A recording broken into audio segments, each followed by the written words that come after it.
Hello all, this is Peter. Stand by for Crow.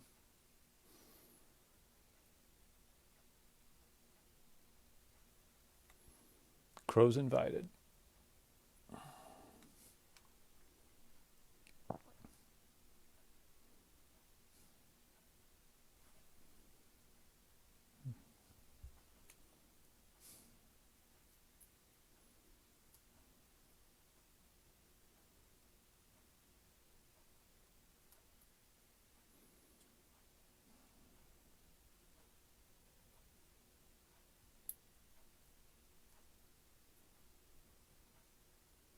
Show one view, guessing that's Crow, not sure. Sometimes it shows who's watching, sometimes it doesn't seem to, it just shows a number.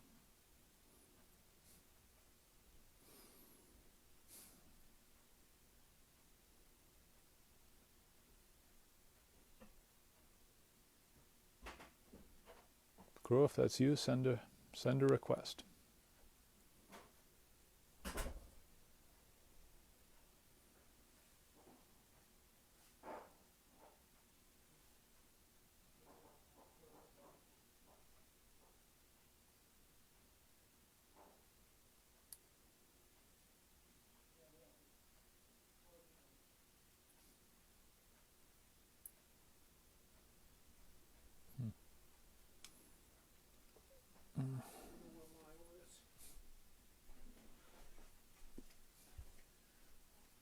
Okay.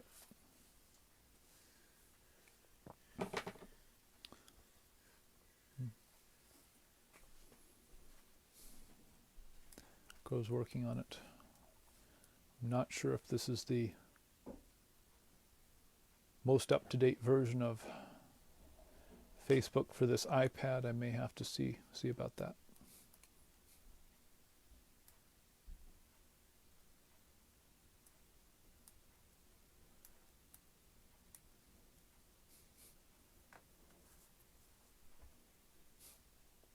Okay.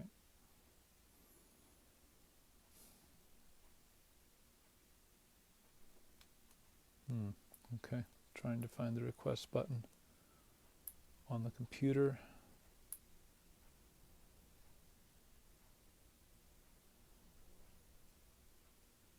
Have to see if there is a request button on the computer. I'm not sure if it just works on.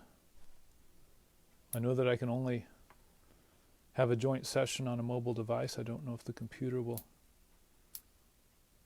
do that, but see what you can find.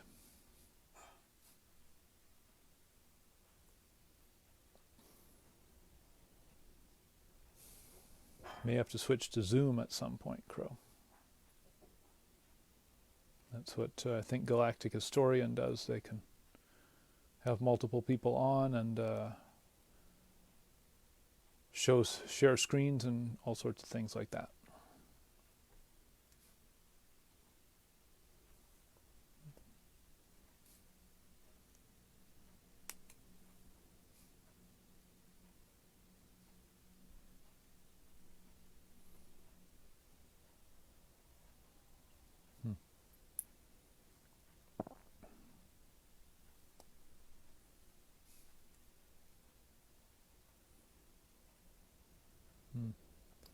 Switching to phone, okay.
Okay, here he is.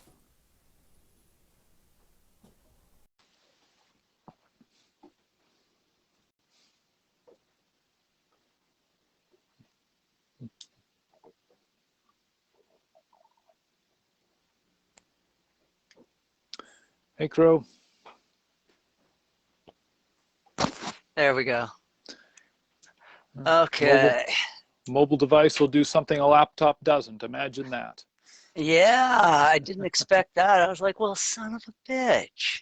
Yeah, I was. Because what I was hoping to be able to do is be able to like use the phone and then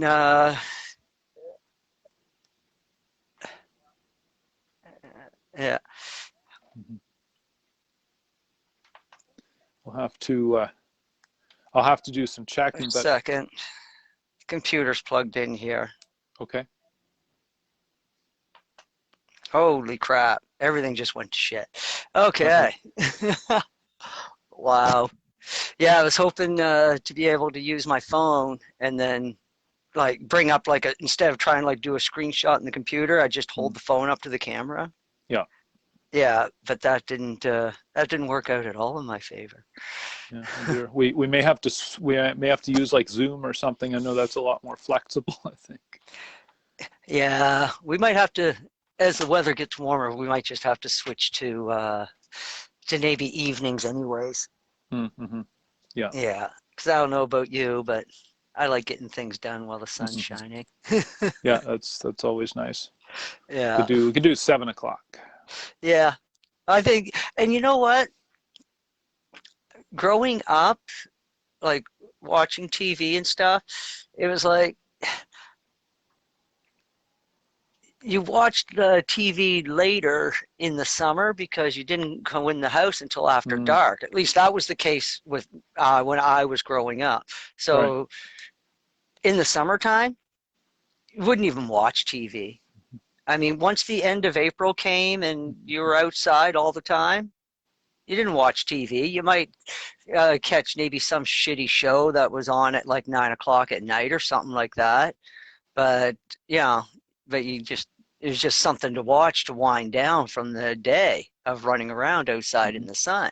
Mm-hmm. And I don't know. I always thought to myself, man, you would think that they would just take and switch the time for the more popular programs to like 9 o'clock so that you can watch them.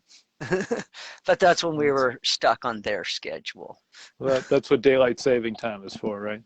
Or was. You had Uh, it out there, I guess, right? Or oh yeah, not.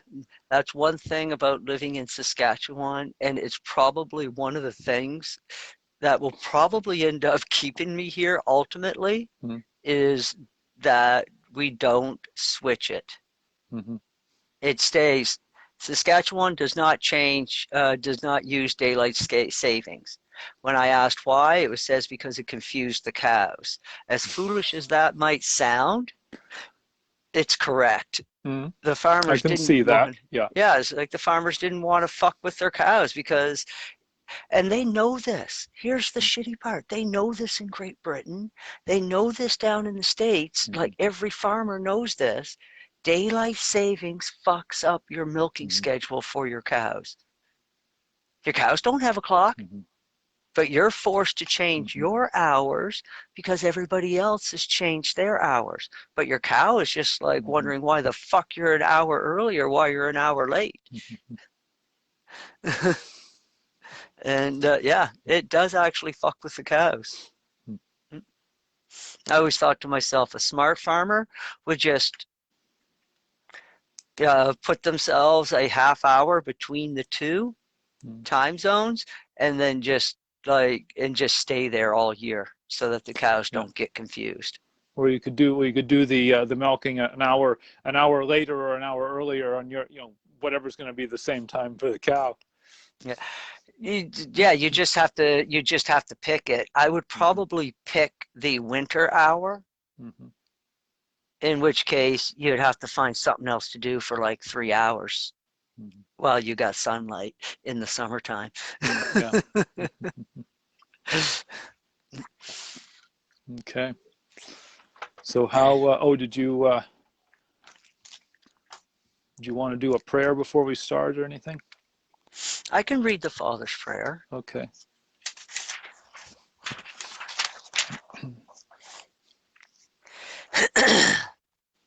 Our affirmation to the Father.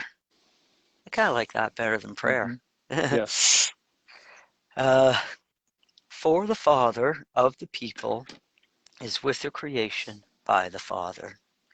With the knowledge in the heaven is with the holy name of the Father. For the knowledge of the truth is for the people of the Father. For the kingdom of the Father is in the knowledge of the truth. For the knowledge of the Spirit is for the unity with the Father. For the freedom of the actions is with the knowledge by the truth. For the protection of the earth is for the life of the people.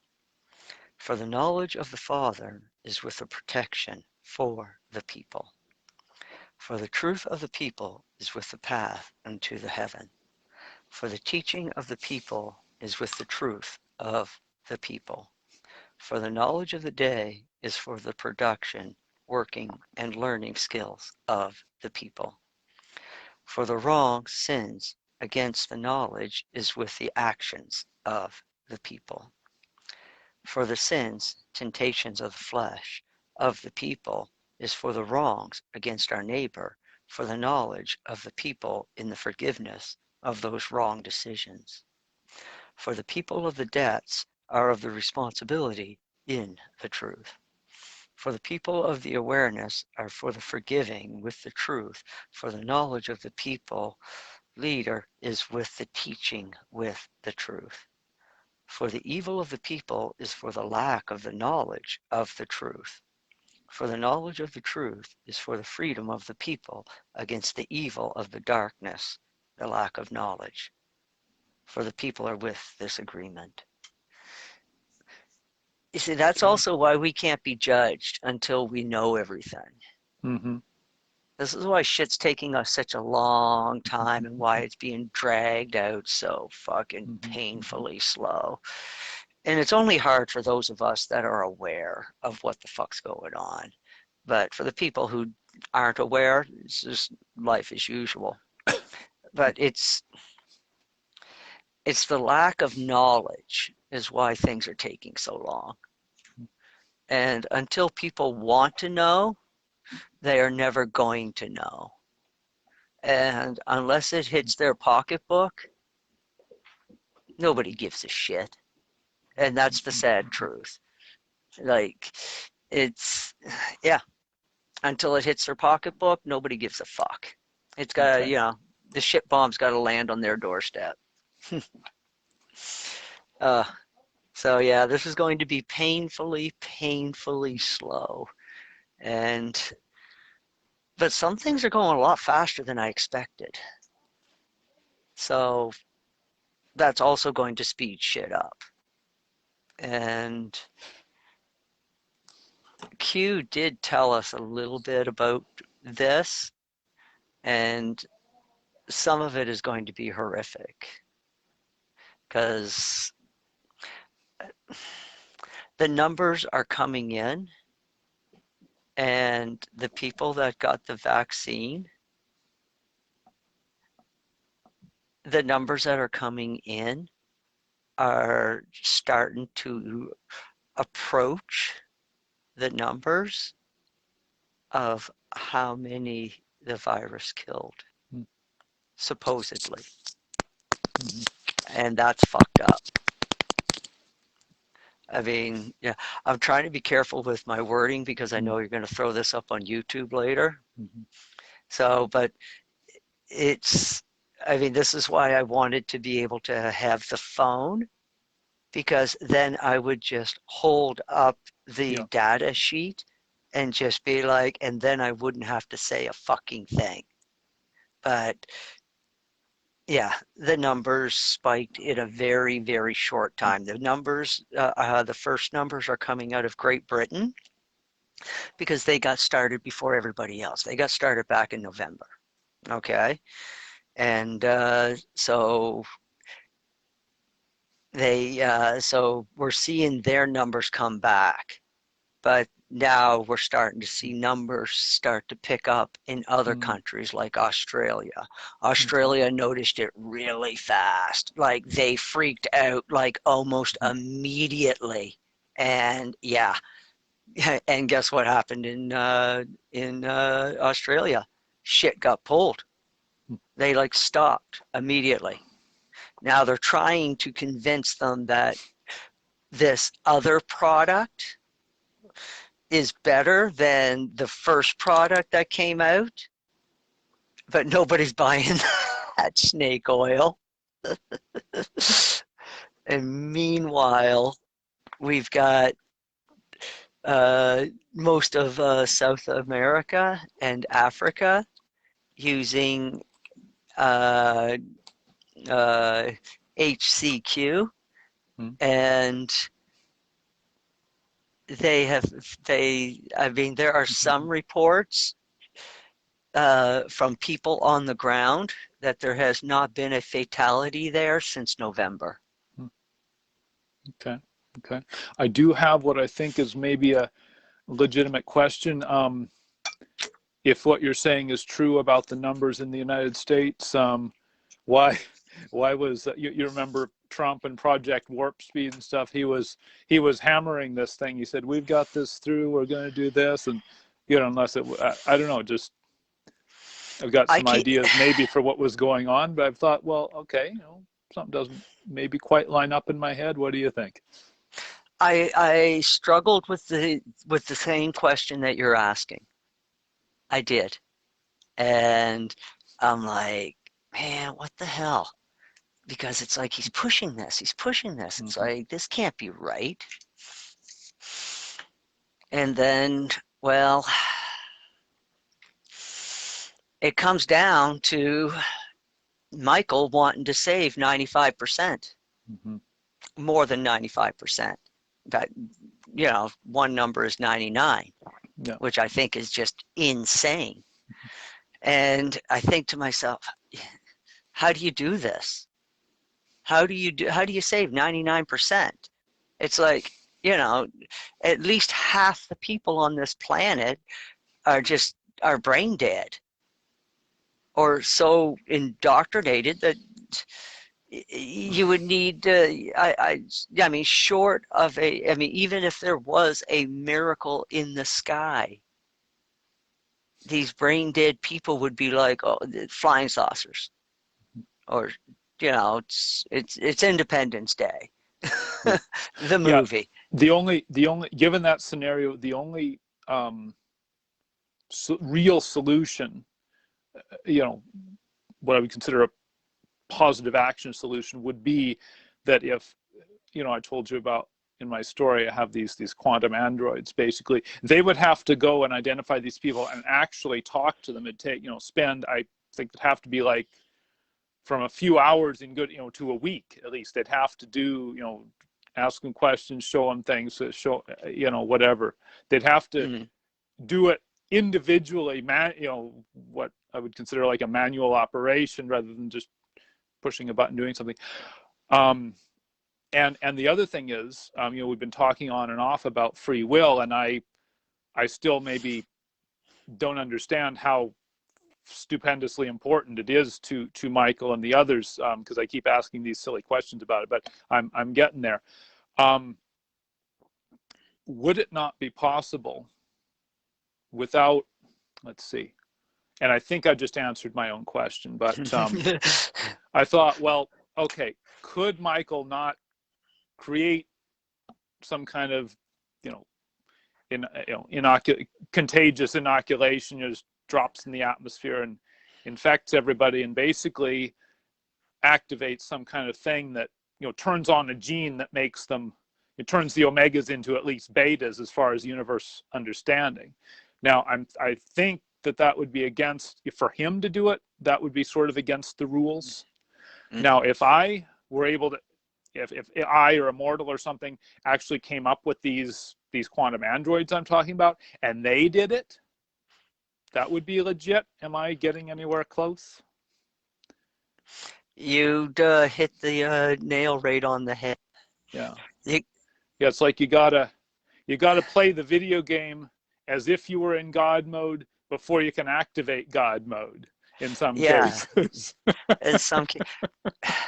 Well, the Rancho book tells us clear as day, and there's no question mark.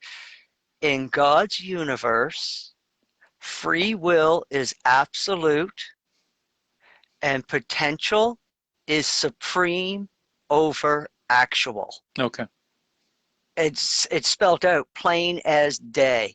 That is verbatim what the Urantia book says about that. So anything Michael does can be seen as interference with free will. Okay, and since Michael has given all of his willed creatures free will, they also have the free will to criticize him too. And so, I mean, think about how we react to things. You see, this is what people don't understand, is that every emotion that we experience, our creator owns that emotion, along with many, many, many other emotions. But the range of emotions that we experience, our creator owns them. Okay, so that means that he has them as well.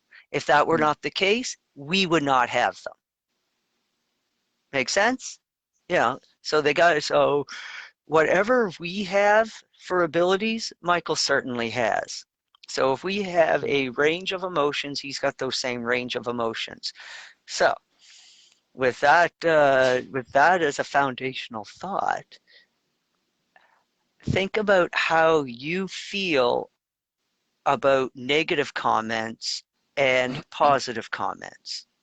You read the positive comments and it's like, hey, yay, great, this person agrees with me, right? Warm, fuzzy feeling. And then you come to the negative one. 9 times out of 10, that negative comment is going to take your attention, and you are going to have an emotional reaction to it. And so the less negative comments that Michael has to listen to means that he is better able to do his job. Yeah. If you want to look at it like that. I got you. A couple comments on that. First, I guess where I'm at right now would be to make the negative comments affect me less badly than they have in the past. I'm working on that.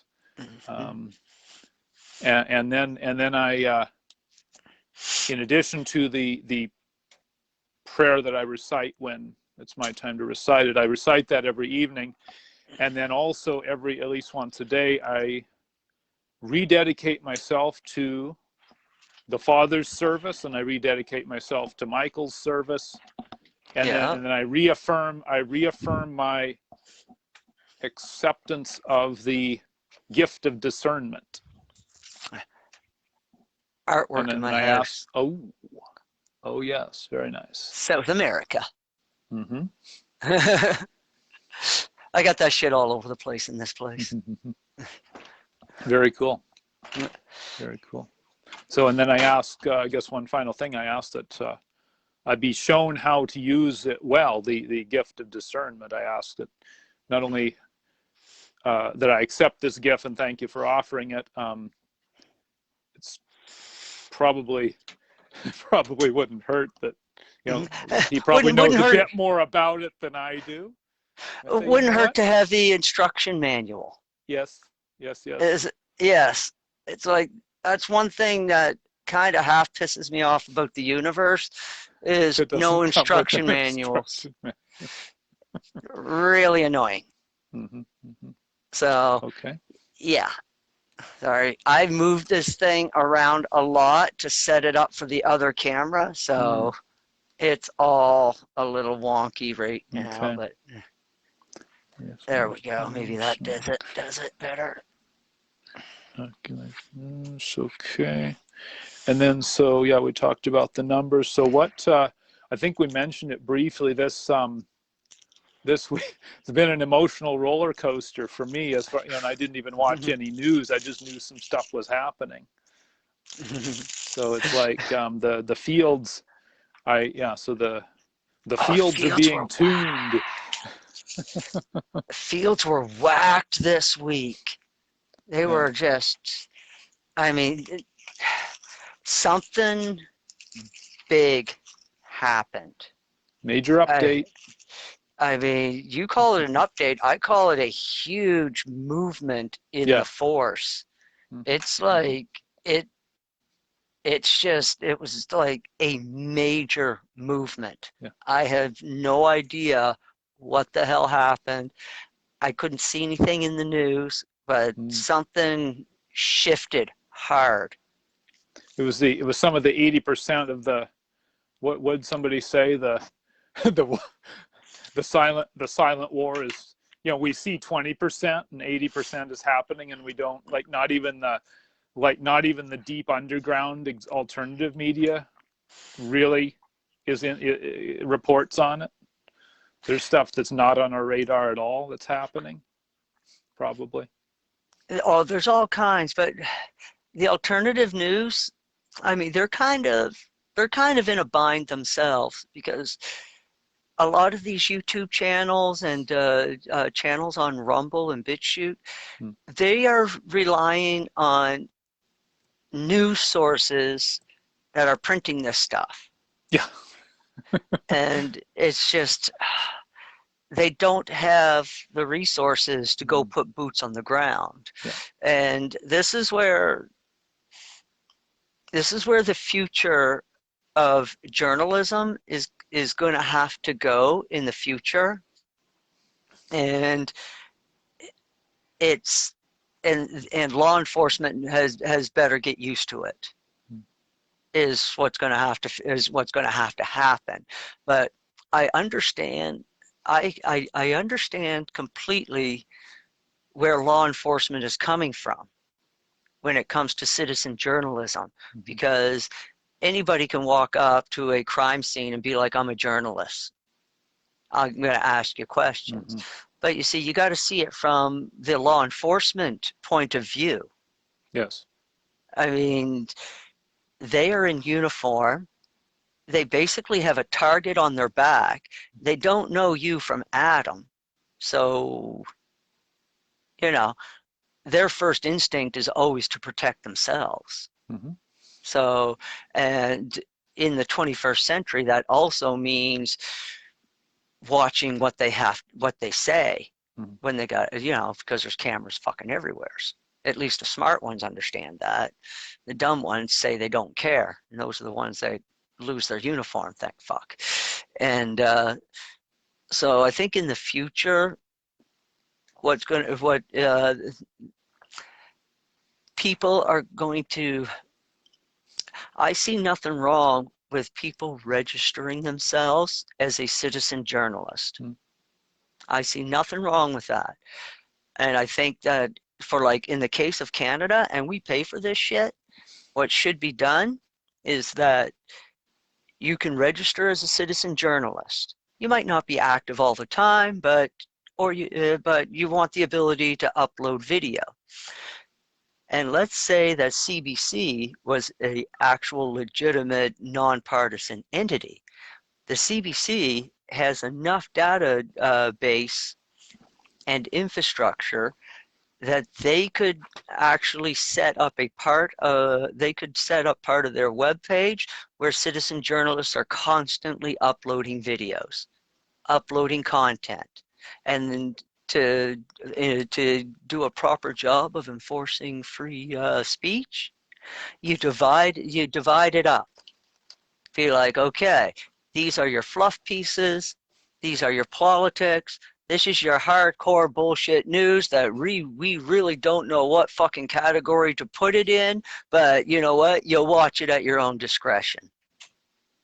Right? And then that way it's like, I still can't figure out. It's like, free speech is supposed to be free speech.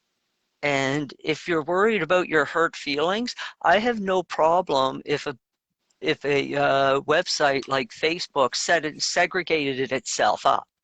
Be like, okay, this is a children's section. Okay, if you have a date, if your date of birth is uh, uh, at this point, you cannot get out of this section. So if you were born in, I don't know, 2008, then you are in the kids section. Why? Because you're a kid. You're like 13 years old. Fuck you, stay in the kids section. Then you have another section for adults that are easily offended. Here's your safe space section. And then the third section, you go over there, that's wild, wild west. If you get offended in that section, that's a personal problem, not a Facebook problem. You see what I mean? Because they have provided a space for people who don't want to see that shit. I mean, the only thing that we should be like monitoring on these social media sites is things like criminal behavior, like real criminal behavior that has a real victim. Somebody lost something through, like, you lost money or lost property or what have you. That should be all that these social media people should be monitoring, is scams, and just be like, nope, just keep them off. And that is actually what the definition of a crime is. A crime can only be a crime when there is a victim involved. And a victim can only be a victim when they have lost something. When something has been taken from them without their permission. That is the definition of a victim. So, hurt feelings don't constitute a crime because you haven't lost anything. I mean, unless you want to get into the realm of energy manipulation, but how are you ever going to prove that in a court of law? There are just some things that are just left up to people to solve for themselves without the intervention of government. So what else did we learn this week? Oh, the dogs, the dogs in the White House. Did that happen last week or this week? I don't remember. Oh, the dogs turned on people. They bit someone. Had not heard that. I told you, it's chaos in the White House.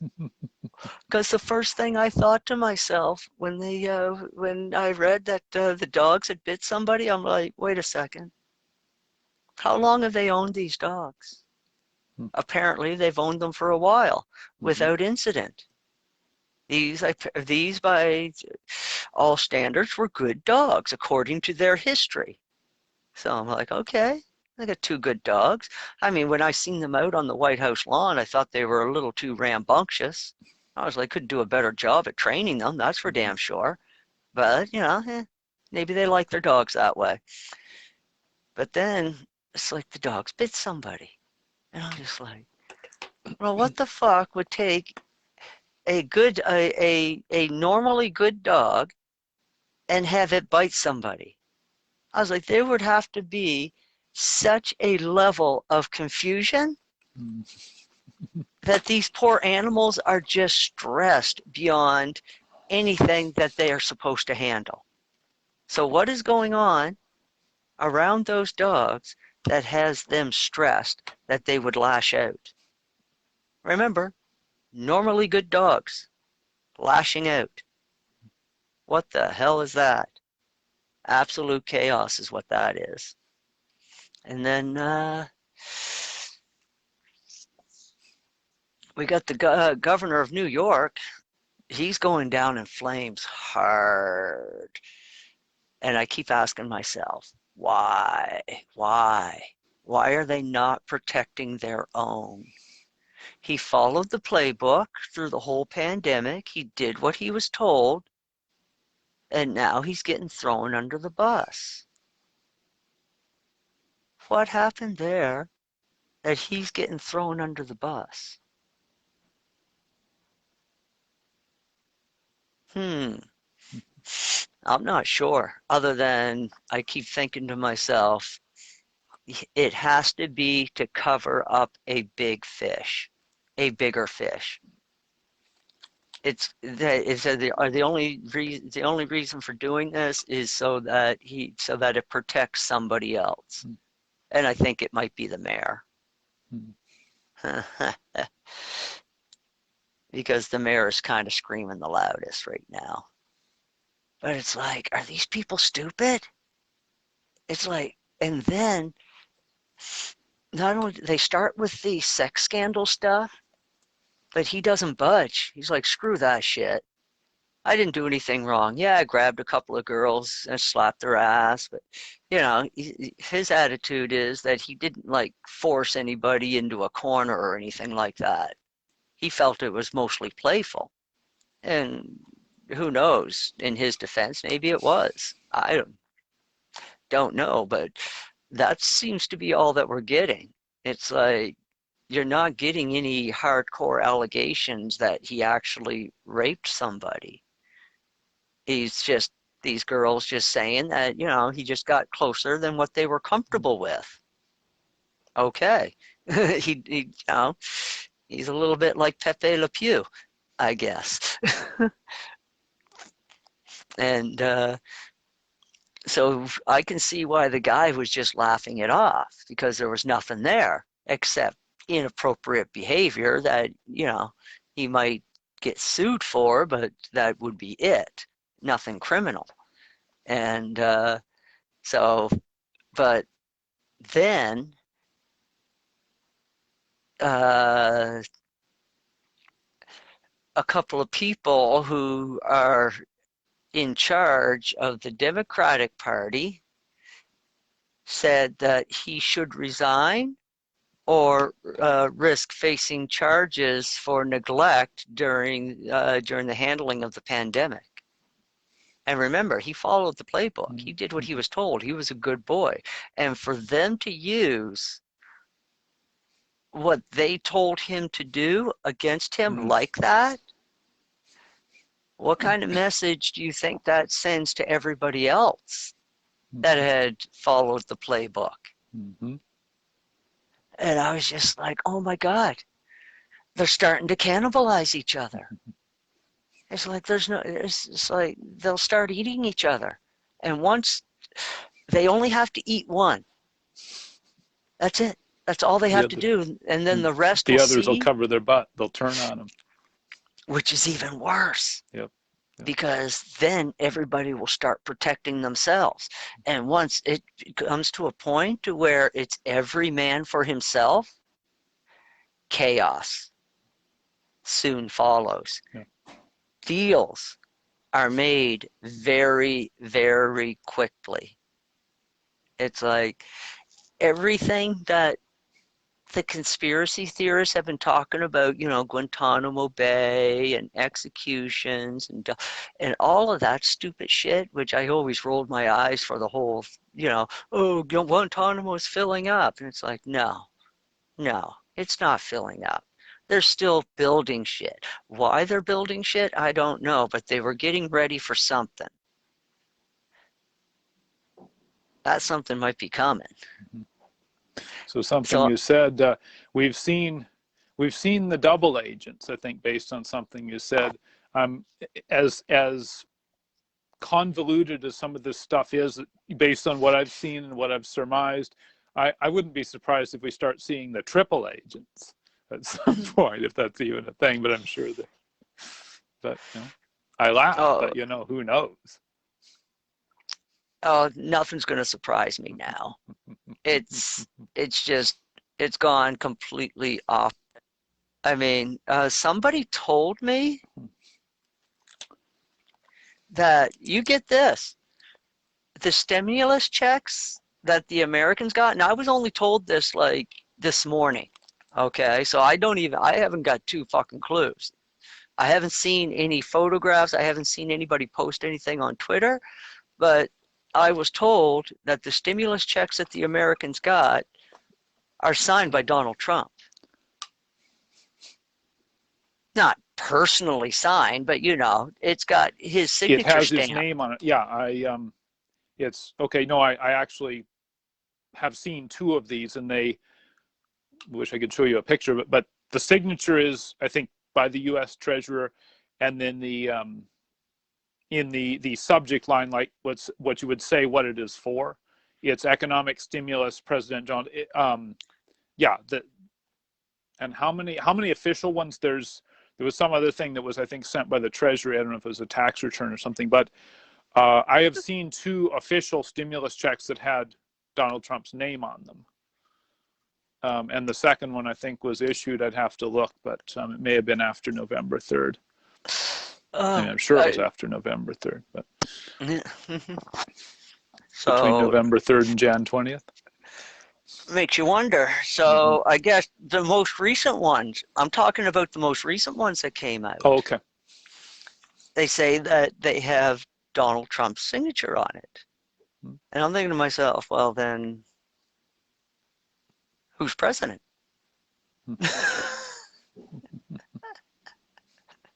Unless Donald Trump's signature needs to be on there because of something to do with the central bank or the Federal Reserve.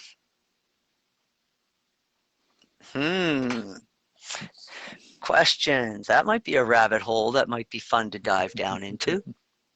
Let's see.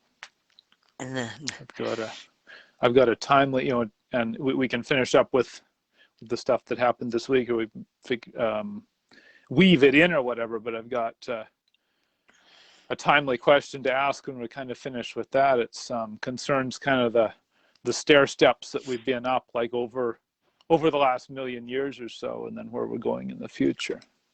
The epochs. The epoch. Well, it's like I said, things move slow because the morphogenic fields have to be programmed properly. The way morphogenic fields work, the way the math works for the fields, at a fundamental level, the second equation must build on the first. So each wave within the morphogenic field must build on the previous wave.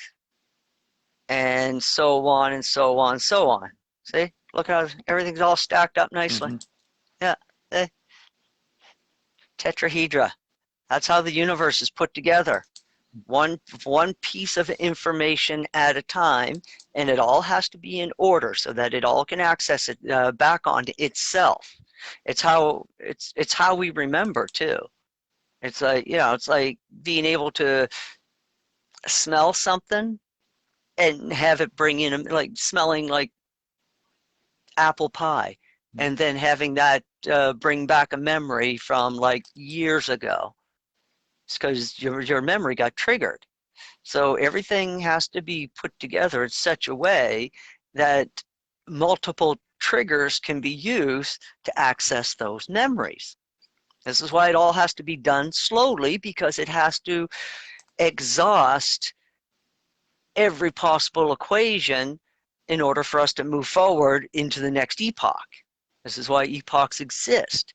So an equation is ran through the morphogenic field over and over again until the epoch. Our first epoch, which lasted about 500,000 years from the appearance of the very first humans, that was all about tool development, tool invention, community, establishing villages, working together in communities, And that went on for 500,000 years. The Andedites were very successful at doing that. They built huge communities. They had great strides in innovation with stone tools. I suspect that the Andedites are who built the Bosnian pyramids, just because of the way the pyramids are built. They're built stone on stone, but it's just done in a very precise way. Like they just didn't dump the stones together. Like they placed every stone, even though it was all just rough cut stone. And there's also evidence of cement, primitive cement, mostly made from wood ash, which is interesting. Which also I would expect a primitive Stone Age culture to figure out. I mean, how hard would that to have been to come back to a campsite after a light rain and discover that, you know, the char the ash from your fire is like, it's really hard. Like it hurt your fist to break it up on a rock. I mean, a clever caveman would be scratching his head wondering what he could do with that. I mean, you gotta remember, the first Andedites, they figured out fire really fast once he recognized the value of flint. I forget his name, is Fonda and Andon? Yeah, Mm-hmm. Andon. Andon, once he recognized the property of flint with the help of the seraphim that traveled with them and with the assistance of his thought adjuster. Remember, they had thought adjusters too, right? So this would perpetuate their intelligence. Anybody back then that had a thought adjuster and paid attention to a thought adjuster, they were like considered supermen to that primitive species. And so this is why holy men were held in such high regard, is because they were special and they knew it because of the thought adjuster. And then then the next epoch saw us where we were supposed to build on everything that we learned in the Stone Age and bring that forward to start domesticating animals and to start using the environment to our advantage. And we had help from the prince's staff. They gave us wheat and corn, and I think and tomatoes. They gave us quite a few of the vegetables that we still grow today. And take a look around, and you'll find that a lot of the stuff that we use, that there's a lot of stuff that we grow that cannot be found in the wild.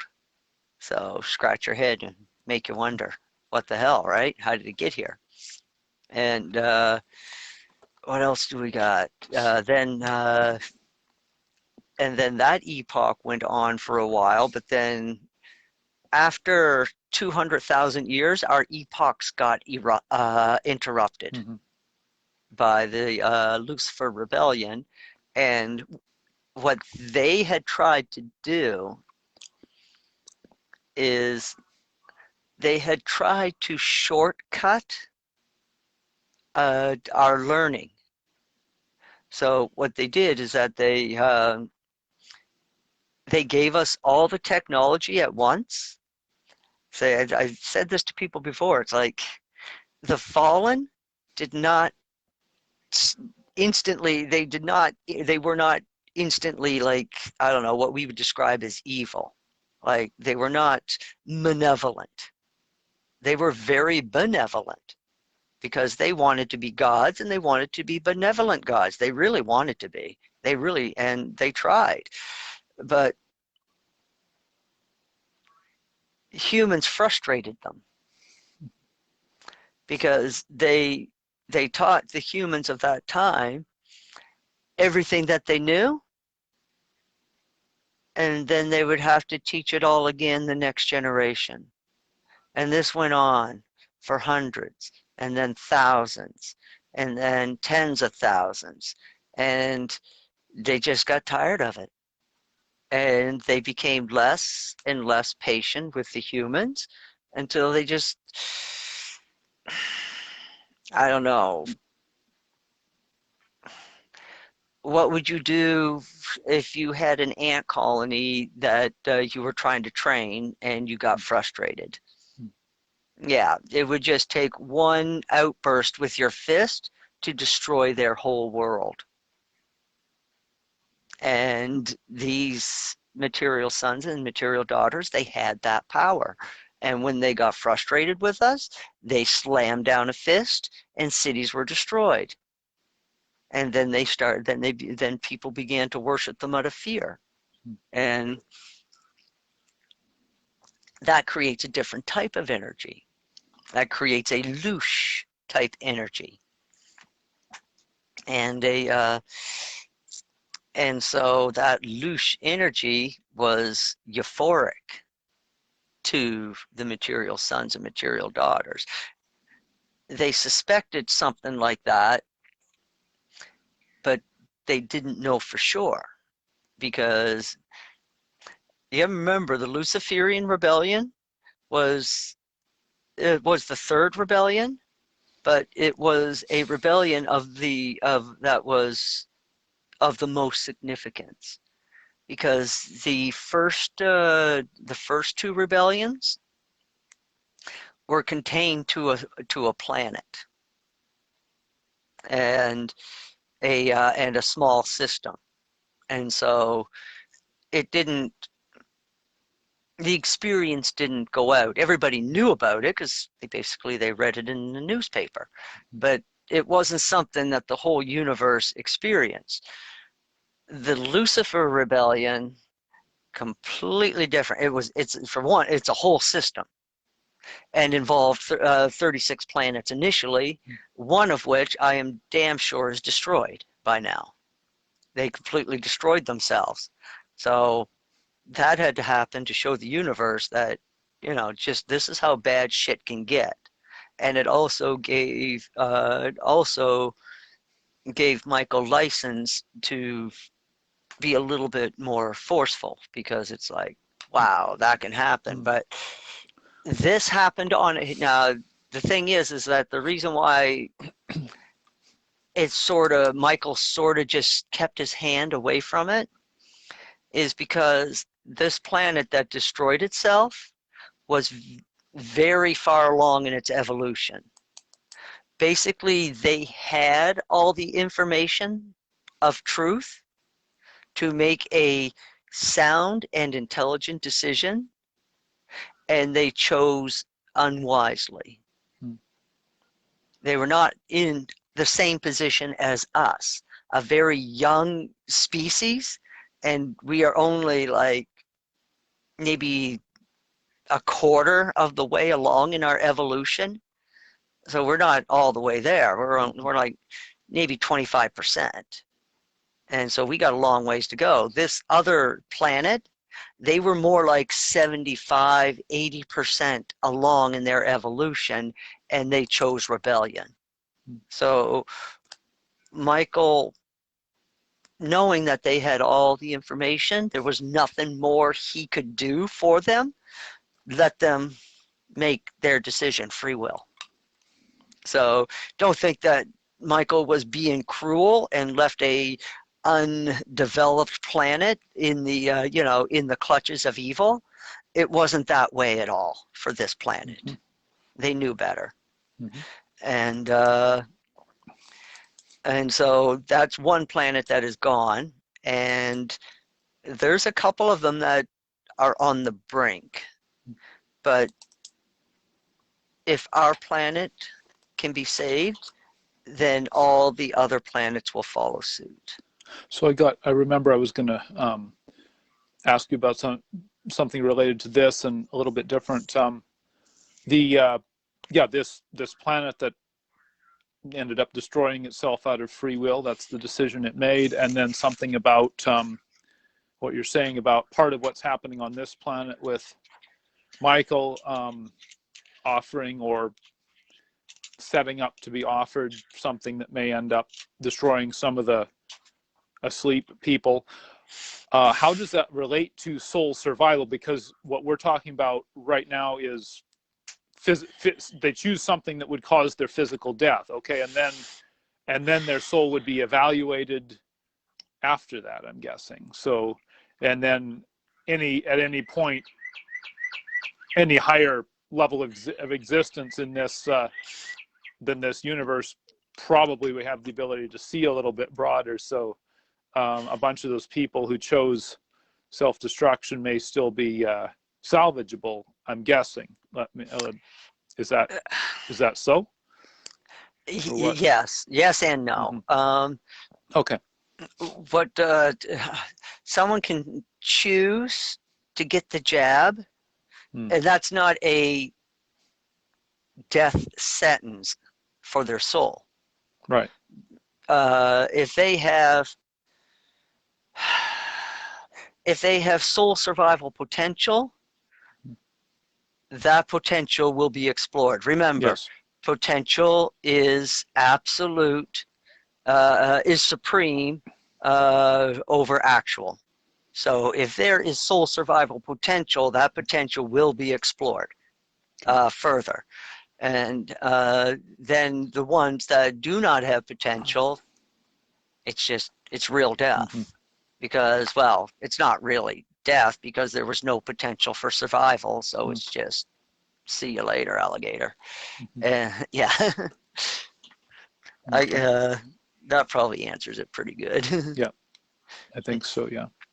And I had like a bunch of these questions I had probably the either I had an idea, and even when at the time I asked the question, I got probably the question was answered, but yeah, I wanted to confirm a lot of this stuff. Is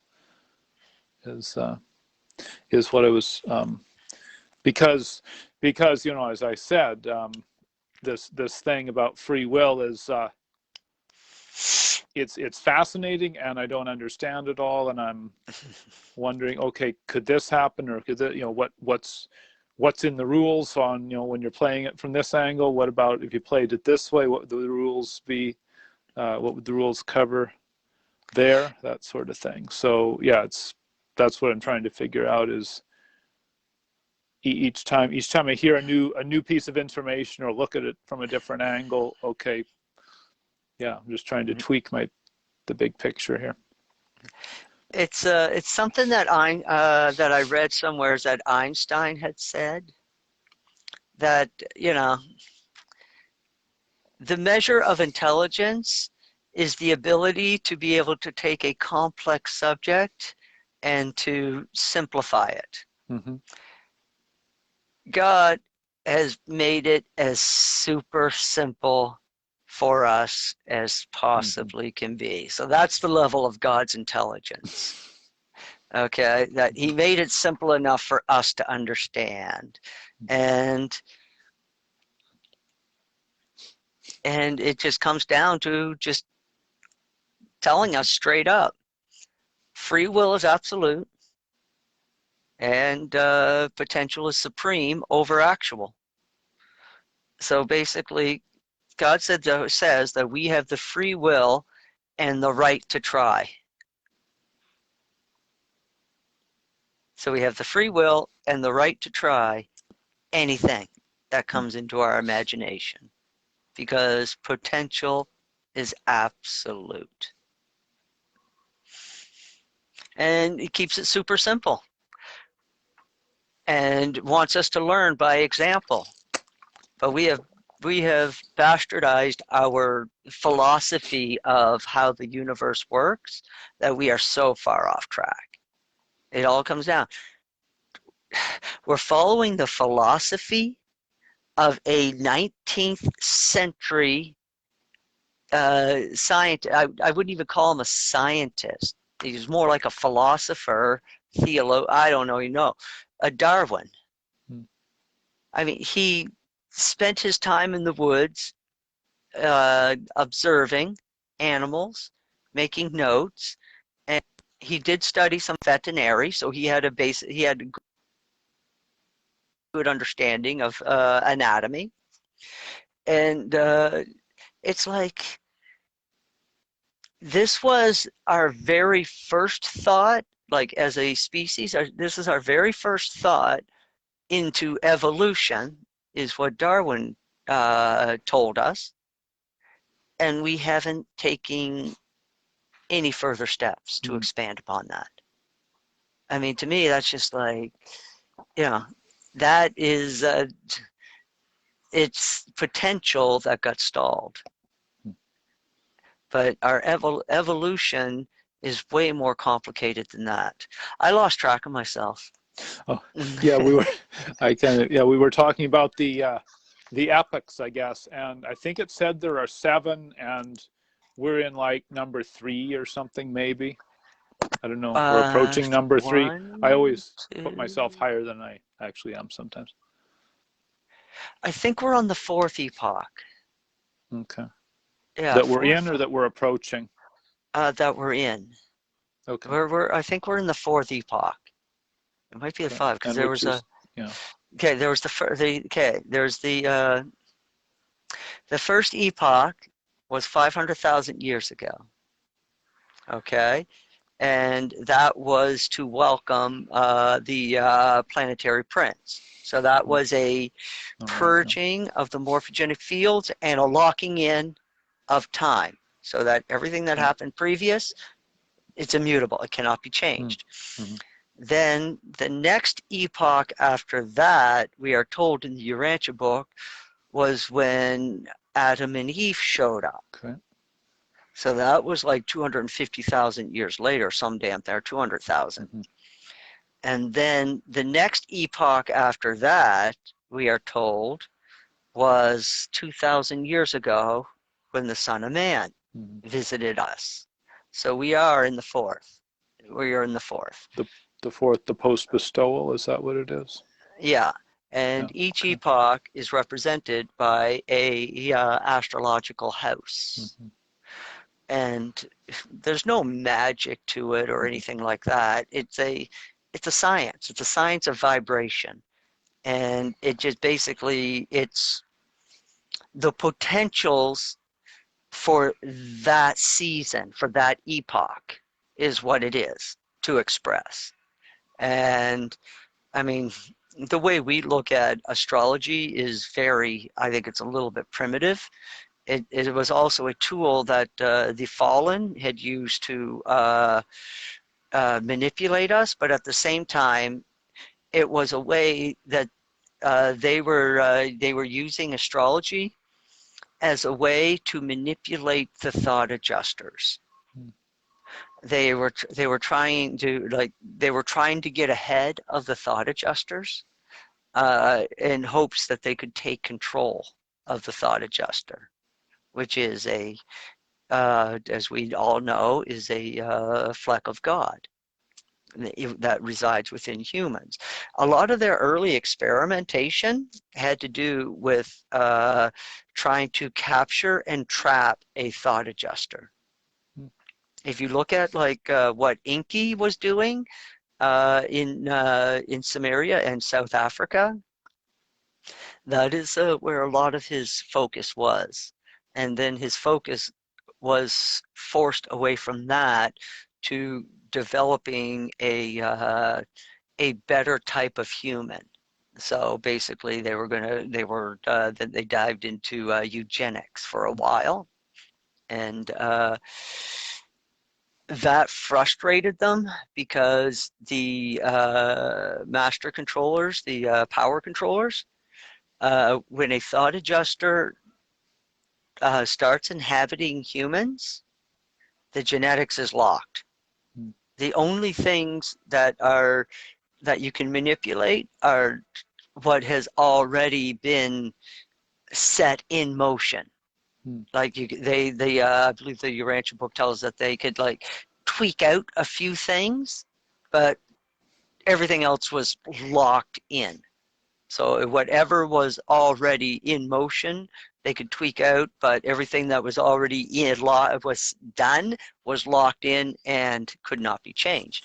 This is why when geneticists, and even the Nazis found this out, they could not do anything with eugenics. So they tried. They would take, and they had taken like super intelligent, super strong female, super intelligent, super strong male, put them together, and they were like, we're going to get intelligent babies. They ended up with average or retarded kids, and they could not understand why. And it all really comes down to the reproductive system. The reproductive system is kind of its own little thing going on. Not every sperm is perfect. Not every egg is perfect. But they all have the potential. But the egg has the potential to be fertilized from the sperm. The sperm has the potential to fertilize the egg. And it's a crapshoot. And it always will be. That's how the system is set up. And so eugenics becomes one of those things. No, it doesn't work for you. I've seen this actually firsthand within a family, and it was the most curious thing to me. Yeah, you had these two parents, okay? They were like really intelligent, like they were like doctors, and they were at the top of their field. Okay, these two people. They had 8 children together. 8 of them. 4 of them were like was intelligent like their parents. 4 of them were retarded, and when I say retarded, they were fucked retarded. Like you wouldn't expect them to read a book. Let's put it that way. They couldn't do nothing. They could barely talk. But they raised them. There's the children. They were pets more than anything. And we came across this family because my family owns a care home, and they had placed one of their children with us, and so we got to know the family, and that was the story that I found out, and I was like, wow, that's messed up.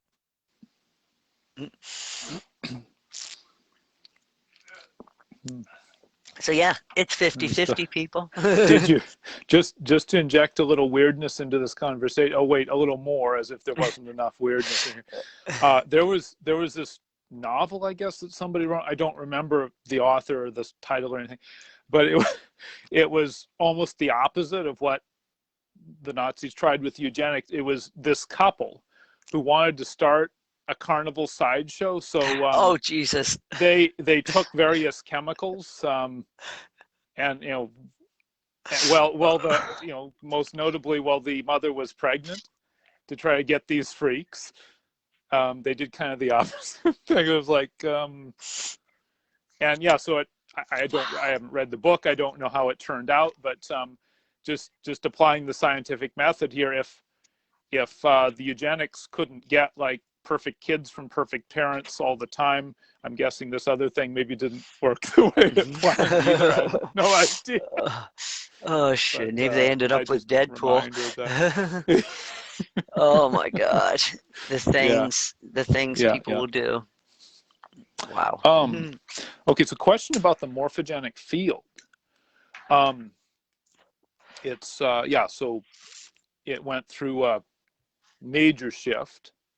I think we all felt it, and it's well, kind of always. I'm guessing that it's being programmed and tweaked and so on, but like we're talking about the epochs, each one, once that's locked in, that will then govern, instead of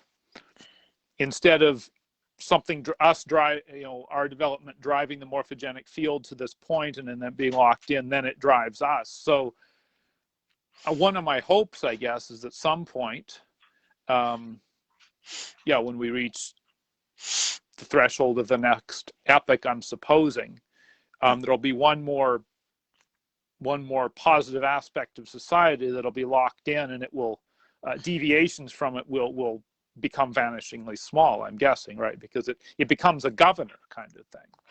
I'm That's guessing. exactly, yeah, it is a governor. Okay, think about what Melchizedek Malachite did. Okay, he came 2,000 years before Christ Hmm. because he felt like he had to, right? Things were Hmm. really fucked up, and what he had to do, you see, when he showed up on the scene, people were worshiping multiple gods. They had a whole plethora of gods on their mantle, and they made sure that they worked. And at this point in the history, people were taking a lot of time out for these gods, Mm. this proliferation of gods. And Melchizedek, seeing the danger of that, if this were allowed to propagate up through history, he knew that by the time the Son of Man came to visit this planet, there would be zero concept of a one true God. Hmm. And without that concept as a foundation, Jesus's teachings would have went nowhere. They would have been dead the same day that he did. And and you know, let's say Jesus was able to do it. I mean, I mean, it would have been a lot of work. I mean, how do you kill 1,000 gods? I mean, we're kind of in that boat here with Mm. draining the swamp. I mean, there's a lot of swamp creatures. So what Melchizedek did is that he created the concept of the one God, and he plugged that into the morphogenic fields, Hmm. and Abraham was the one that took it forward into the generations. And how did they do that? And actually, it was a Melchizedek walked a Hmm. fine line on that one. But what he did was absolutely clever and it was smart. But he also knew that eventually it would end up dying. And I'll tell you, he must have spent a long time calculating this shit because I see the arc that he was creating. Okay.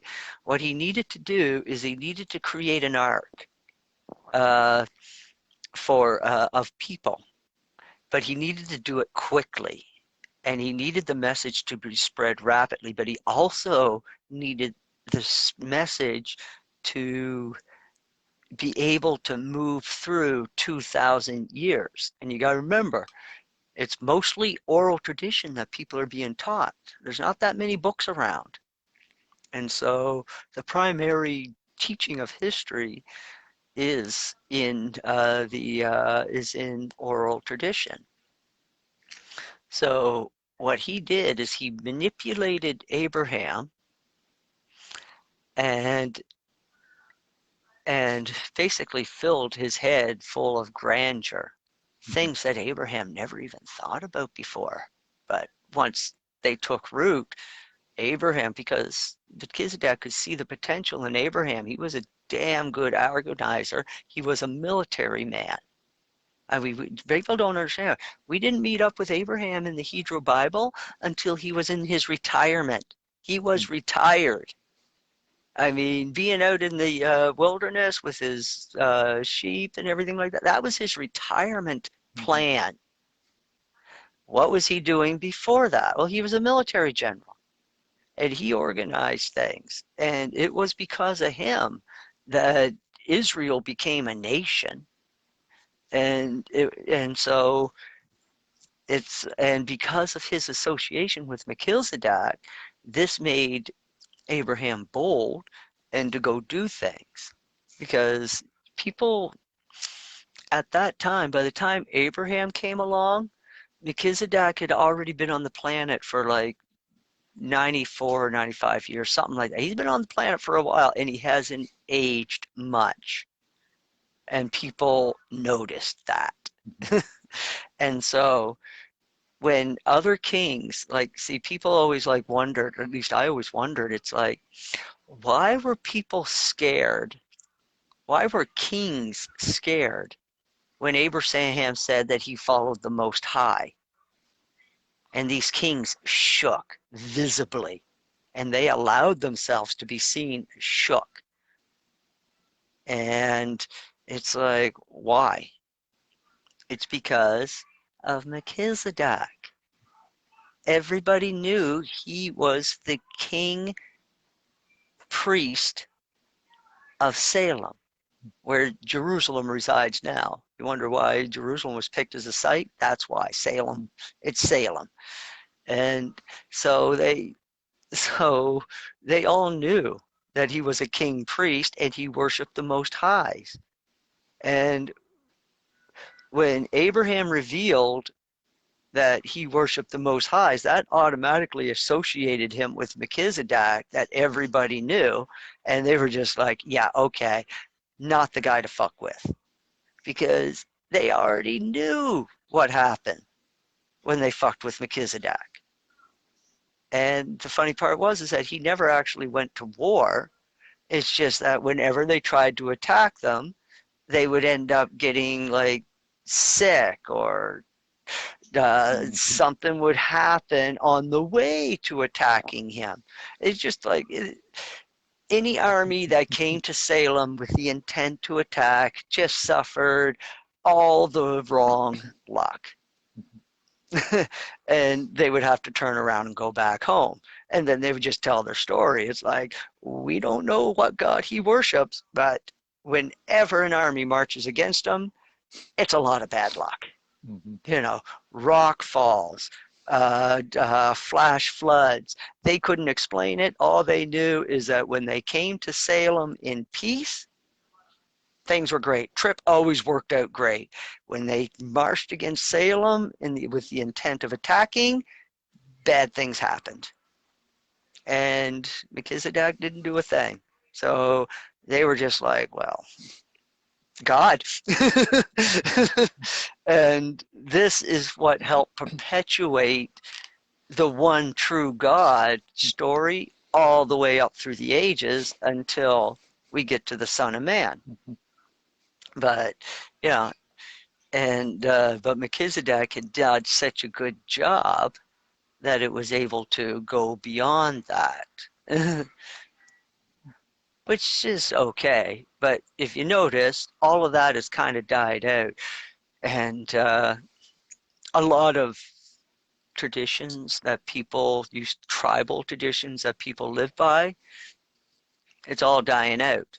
I knew this like years ago. I figured it out. It's like, it's necessary for a people to lose its identity so that it can reinvent itself. And the best example of that is First Nations. Everything that happened in North America was bad. Don't get me wrong, it was bad. But when you think about what was happening here spiritually, as far as Michael was concerned, or the people that work on the spiritual levels on this planet, as far as they were concerned, it had to happen that way. Because the red man started out with the one God concept, and they escaped through Asia, across the land bridge into North America, and through boats and whatever. They were clever people. And they escaped to North America with their one God concept. And they created a nation. But then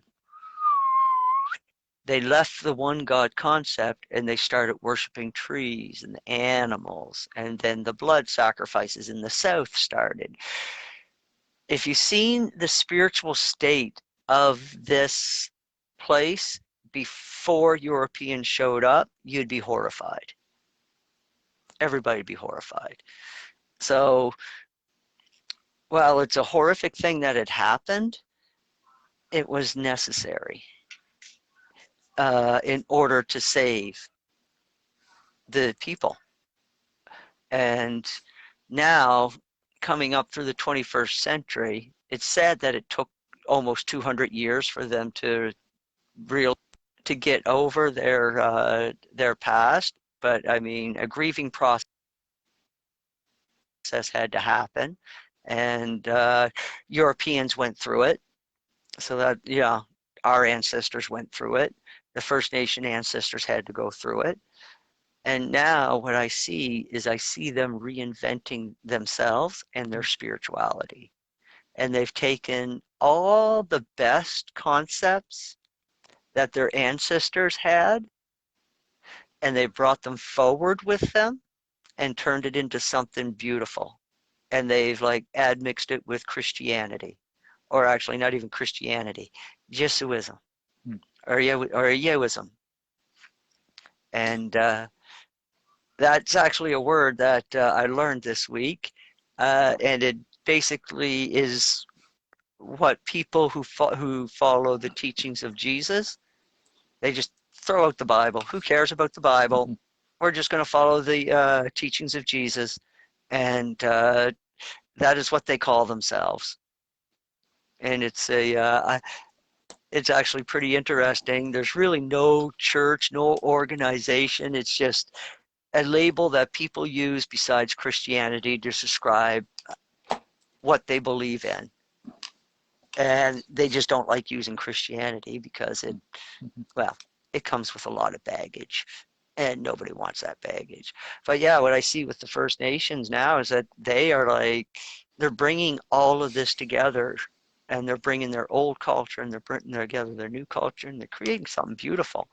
And when I thought about it, I was like, well, I know the history of what was going on here before Europeans showed up. And it's like, yeah, I can see why it all had to happen this way. Is, these were a very proud people. And if we as Europeans had showed up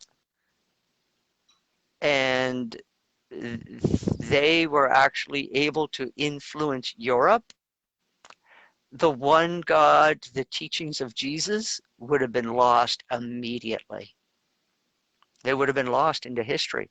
We wouldn't even know that they even existed if it hadn't made it through, because the red man's philosophy really had the potential to destroy European philosophy, because it was actually, their philosophy was actually very much in tune with the regular people in Europe. Why do you think that when the peasants came over from Europe, they very quickly got along with the Indians? Very, very quickly. They're living together in villages before the outbreaks of the diseases. Europeans and First Nations, they were mixing together. They were like villages right beside each other. They was just like, it was, because they didn't, color is only a modern ideology. It wasn't something that anybody really looked at, except like maybe if you're like royalty or something. But the average person back then, they didn't see color. I know, like nowadays we have a hard time understanding, but they didn't. They didn't see color. They seen potential in people. And when these poor peasant Europeans were sent over here because, the leadership, the ruling class, they seen an opportunity to find a place to dump all their riffraff. They wanted as much as the riffraff as they could out of Europe. Europe was theirs as far as they were concerned. Let's send all the riffraff to the Americans. And for any little reason to get you out of Europe, they did it. The passage across the ocean was dirt cheap. It wasn't that expensive. They made sure it wasn't. They wanted to get people over here fast. And when the first settlers came, like the First Nations in the East, they welcomed them. They lived together. They were teaching them medicine and everything like that.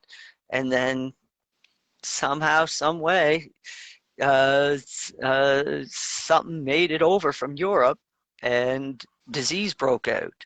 It killed a fair amount of Europeans too, but it devastated the Indian population.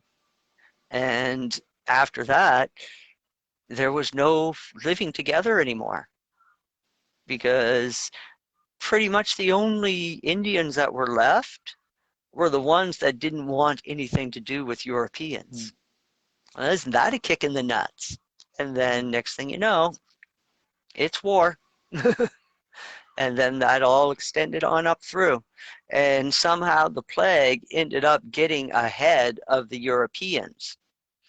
Because when the Europeans finally made it to to the west, especially in Western Canada, they came across ghost village after ghost village after ghost village, empty town after empty town after empty town.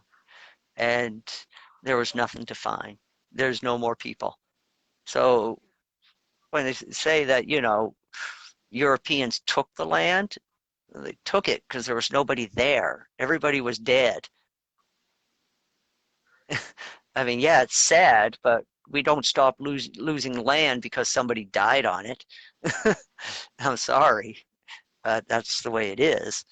And yeah, and we don't, and here's the thing, it gets really difficult to find journals from that period of time, like really difficult.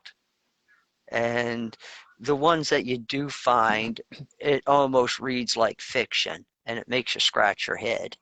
But because there is so many anomalies in the West that it makes you scratch your head and what was really going on out here with the First Nations.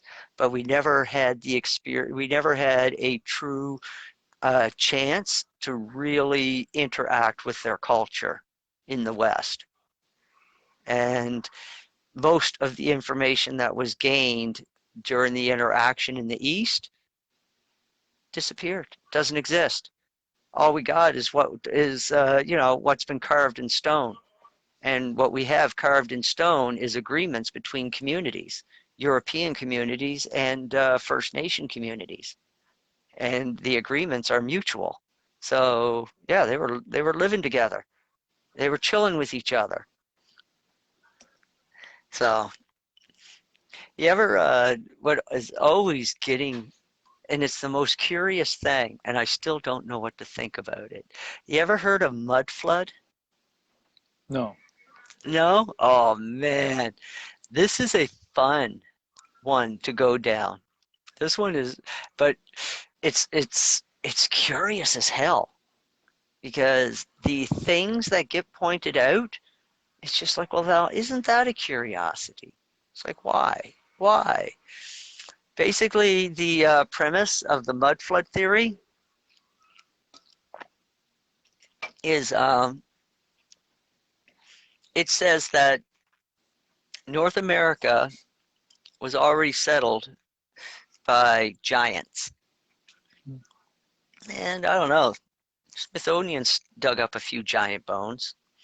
I mean, the pictures are there. The pictures are old in black and white, but the pictures are there. They're 100-year-old pictures, but they're still there. And there were whole cities in the Americas, and Europeans tore down most of them and rebuilt what they wanted to, because nobody wanted to explain these structures. But these structures still exist, and they aren't constructed the way that we would construct. I mean, these places are big and they're beautiful, and they exist all around the world.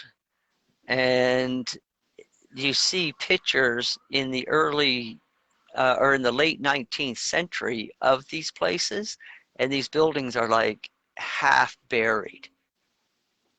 And it's like, and then you have the orphan trains.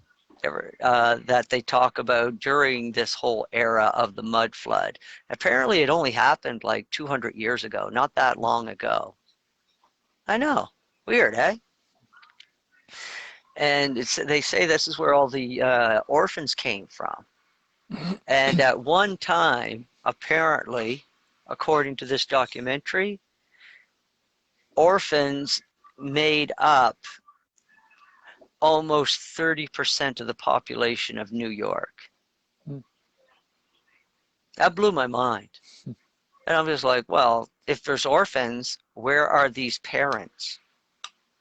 And according to historical records, it's like, well, a lot of these kids were abandoned by parents. And I'm just like, well, what the fuck was going on there that mothers didn't give a shit about their children anymore? I mean, how bad was this situation? And so it's like a lot of curiosities surrounding the whole mud flood story. My biggest question is, where did all the orphans come from? And where did the parents go? That's what I want to know. But at the same time, there you see like all these buildings, and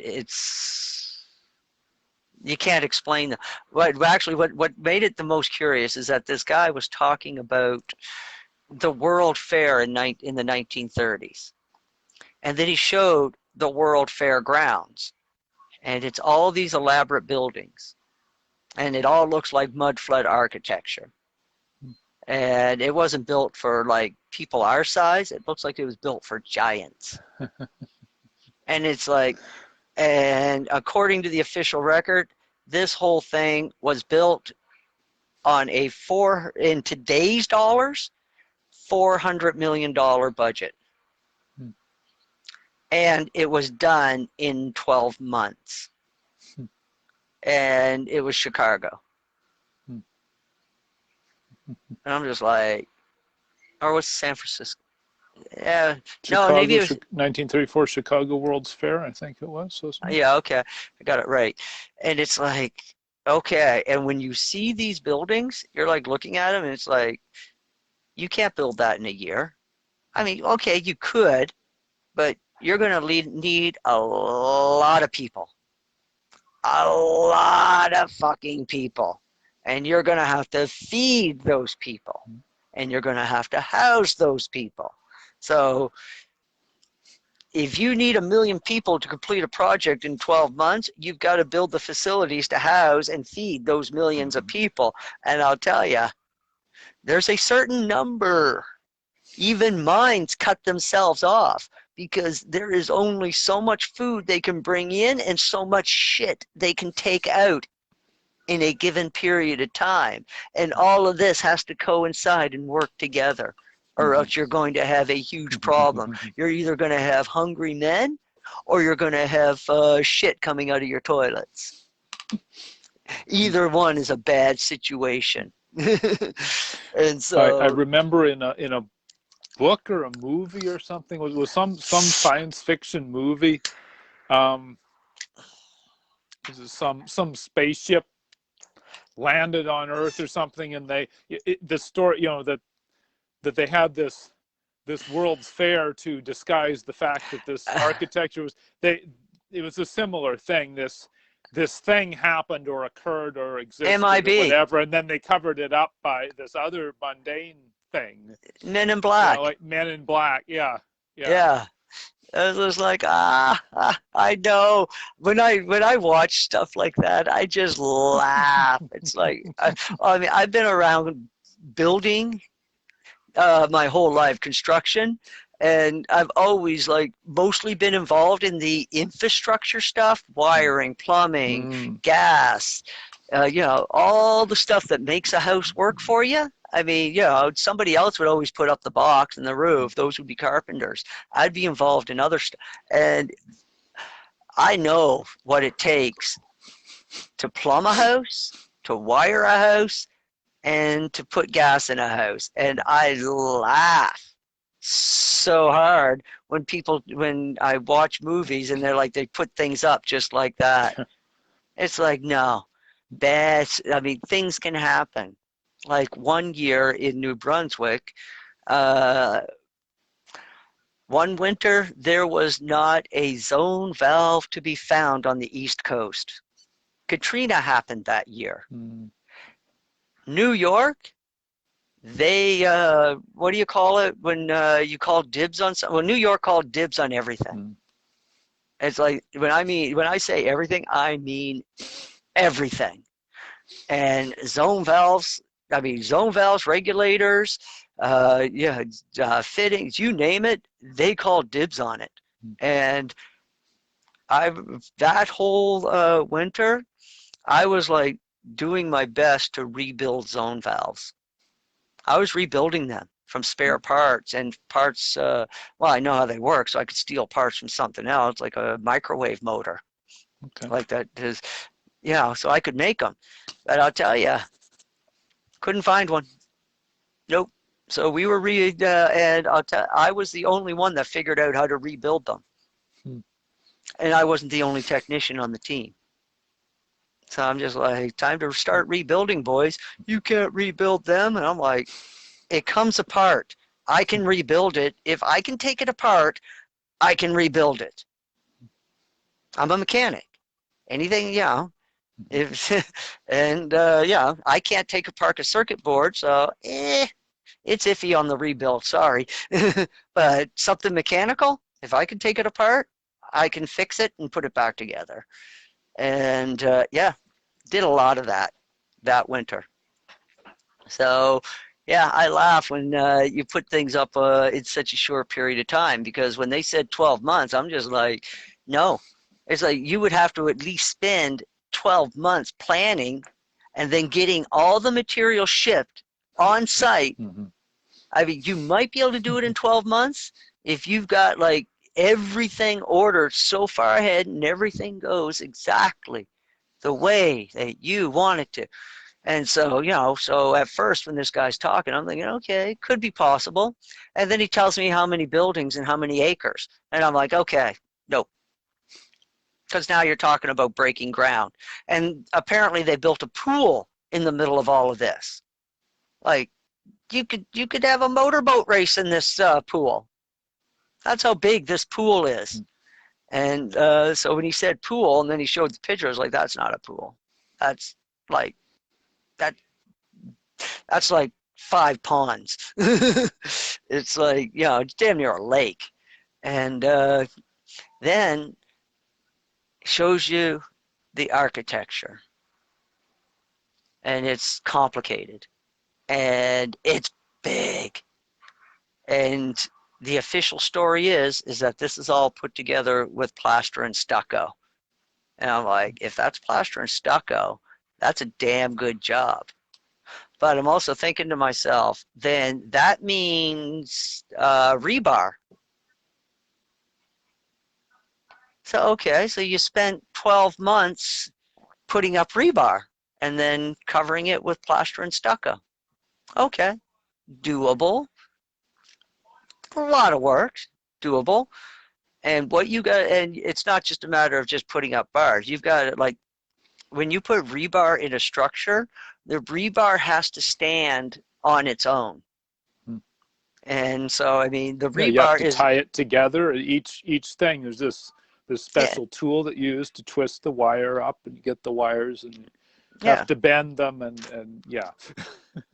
and the rebar is a structure itself. Yeah, cut the rebar, and rebarring, that's a structure all in itself. I'm like, okay, possible, doable. I'm like, I'm trying to stay out of the conspiracy realm. I really am trying hard. It's like, I'm giving everything the benefit of the doubt. And then he starts showing me pictures of the insides of the buildings. And I'm just like, okay, you can't do that shit in 12 months. The inside of the building was just as complex as the outside of the building. And I'm just like, okay. Starting to not be believable. The 12 months is getting harder and harder to justify. Then he shows me other buildings within this World Fair complex. Buildings that the official article says that people are living in. And I'm just like, okay, now we're talking about shit shower eating. Things just got complicated. Because now you're talking about people getting up in the morning doing the 3 S's. You're talking about people sitting down and having breakfast. And so now you need infrastructure. People are going to want lights at night. So now you got wiring. And it's like, okay, we're now starting to go outside the realm of possibility. Because I don't see no above ground sewer lines. That means it's all underground. It takes time to build shit and bury it. And then all the streets are smooth and paved and everything is done. It's like, not in 12 months, people. Not a chance. They built the Empire State Building in less than 12 months, which was a record for its time. But do you know how many people in their lunchboxes hit the ground? I think I heard a number. It was either 150 or 1,500. I don't know. 150 is too much for a project that took less than a year. Even if it was 150, that's like 2 people a week. Yeah. Got a book. Let's see. Where's one? Oh, here. I've got a book. I'm just going to look it up here. I've got a book. It's a kid's book, actually, but it has cross-section of all the things. This is the Colosseum. It's got the Empire State in here, I think. It's either in this one or his Incredible Explosions book, but okay. They've got everybody stupid since 9/11 anyways. They really do. I mean, if you can believe that an aluminum airplane, hollow, can take out a concrete and steel structure, you might be dumb. Or just not that smart. Because, yeah. And, do you think that diesel fuel can melt steel? Well, your furnace should be a pile of molten metal by now. Because, yeah, there's bricks in there to absorb the steel or the heat, but that is only where the flame is. The top of the chamber is bare metal.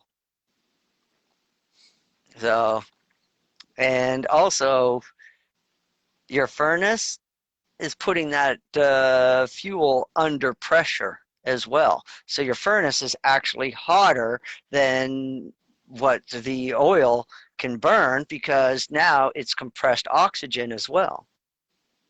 It's because you've compressed the hydrocarbon.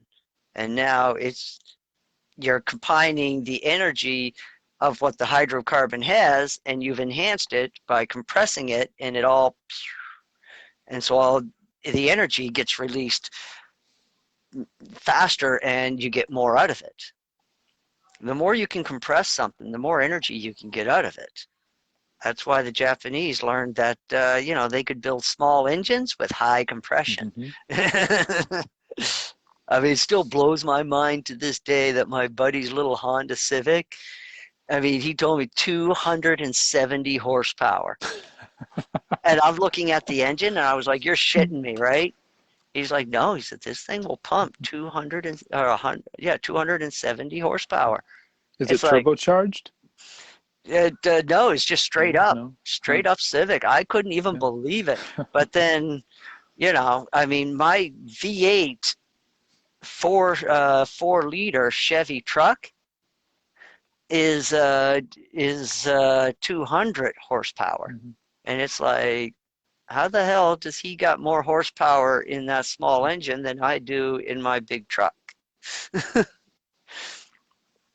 And yeah, he raced my 4x4 and with his Civic, and his Civic left me in the dust.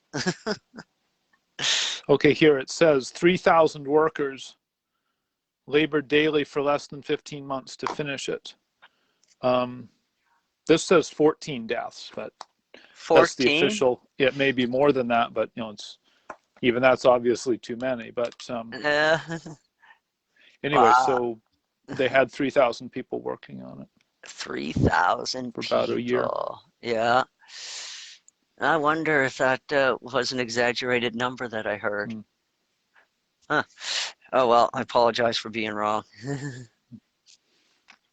So, Okay, so okay, 1545. So where were we? We got where were way we? off track. Oh, did we ever get off track? So much fun. Let's focus on the future for a brief moment. You said we're in the fourth epoch, the post bestowal sun, and then I forget what the fifth one is. I think the seventh is light and life. Like that's we're a little ways. Yeah, from we're a that ways still. away from that yet. We're looking at the end of the fourth, the beginning of the fifth. 1,000 years or so. Yeah. Now this like this one is likely to be 1,000 years, maybe 1,500. And the epochs, they do seem to get shorter as time goes forward, because the first epoch was 500,000 years. The second epoch was like half of that. 200,000 or something. Yeah. Yeah. And then the last epoch, we come from the last, and then the next epoch was like less than 50,000. And now this epoch has been 2,000. That's quite a drop. So the next epoch could potentially, you've heard me say 1,000 years. Maybe I hit the nail right on the head. And then maybe subsequent epochs, I guess if we were there, we would probably know that the next epoch would be 500 years, and then the next epoch. I guess it would depends on the development of this world, because it seems like Michael can choose the epoch whenever he likes, because nobody nobody seems to know when these epochs will happen. Even the angels didn't know. Well, they know approximately when they're supposed to take place. I think that the Ranch book kind of says that they kind of know when, but they don't know like exactly when. So they can't give us a year or a date. They can only say that it's going to happen from either within this 100 years or within this 200-year frame period. And this is why, this is why Nostradamus, when he predicts the future, it's so vague. Because you cannot see the future. You can only see potentials of the future. And from where Nostradamus was standing at that moment in history, he didn't see all the best potentials we have. No, he was like in what, the 1500s or something. He was living through the plague. Got you. Yeah. Yeah. Was end of the Dark Ages or something. I thought he was 11th century. Yeah, I don't even know. I should look this stuff up before I open my mouth, actually. Yeah. But but I'd look at, like, he's looking at the world through that lens. So he's looking at the future through that lens as well. But he did say that he did see a bright future on the golden path to light and life. He said that we had a choice. Now, interesting thing, a less known prophet from China. I think like from like 3,000 years ago. He prophesied, but everything he prophesied that all the good stuff that was going to happen, and he's not as popular as Nostradamus. We have this strange attachment to the negative and to drama, and even now I can see myself doing it, and I still do. I go on there's this one art site and discuss, slash discussion thing, whatever it's, and I go in my art feed, and then I have notifications. It's like journals and comments that people have made, or replies that I've made to comments on somebody's art or somebody's journal or something. Every so often there's someone saying, there's some title, and I'm like, oh, this is going to be good. It's some argument or scandal, or just something's up in the air, and I don't know why I'm drawn to at this point.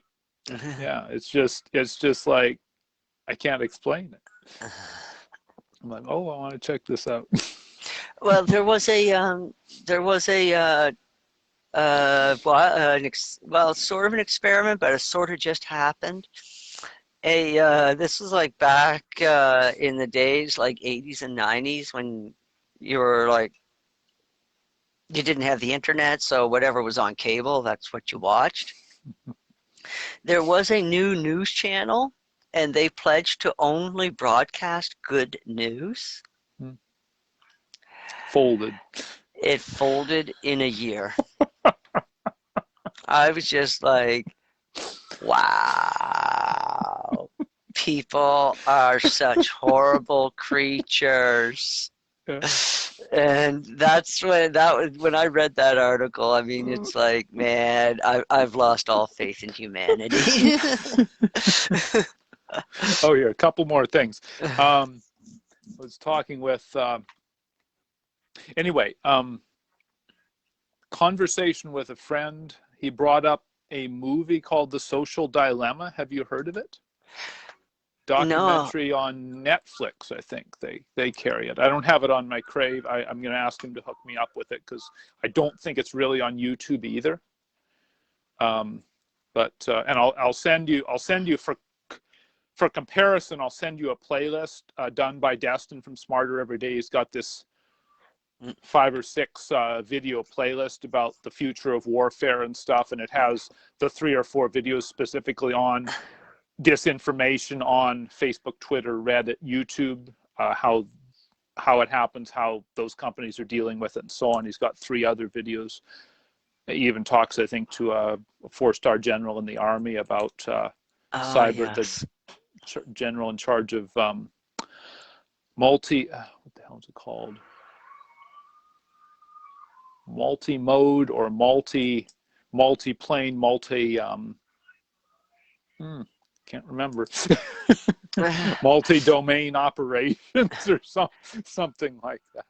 Yeah, that'd be like talking about like cyber warfare, and so he's like, you'd be fighting from like different. I think what he's talking about is the domain, like the .com, .org, .au.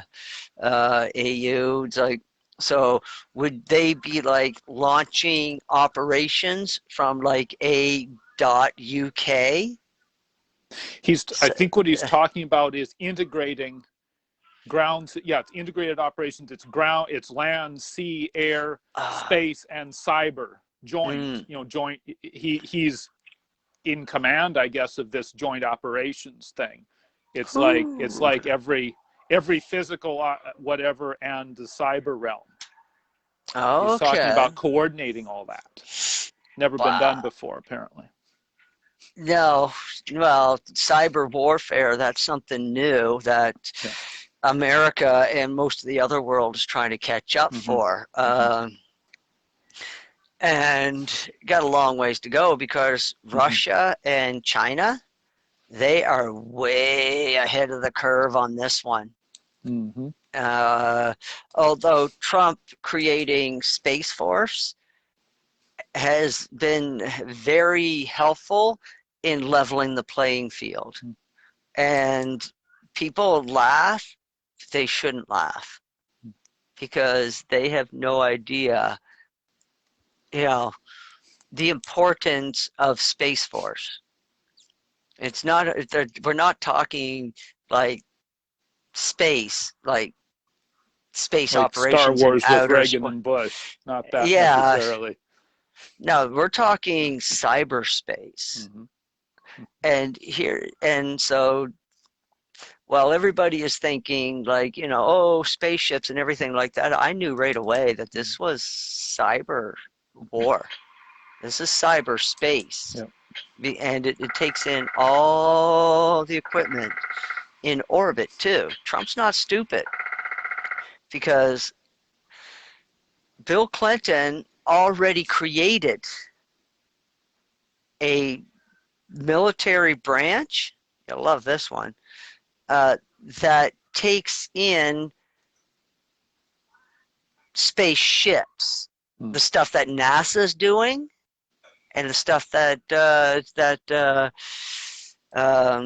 Tesla's doing, SpaceX. There is already a division within the military that is taking care of that. It's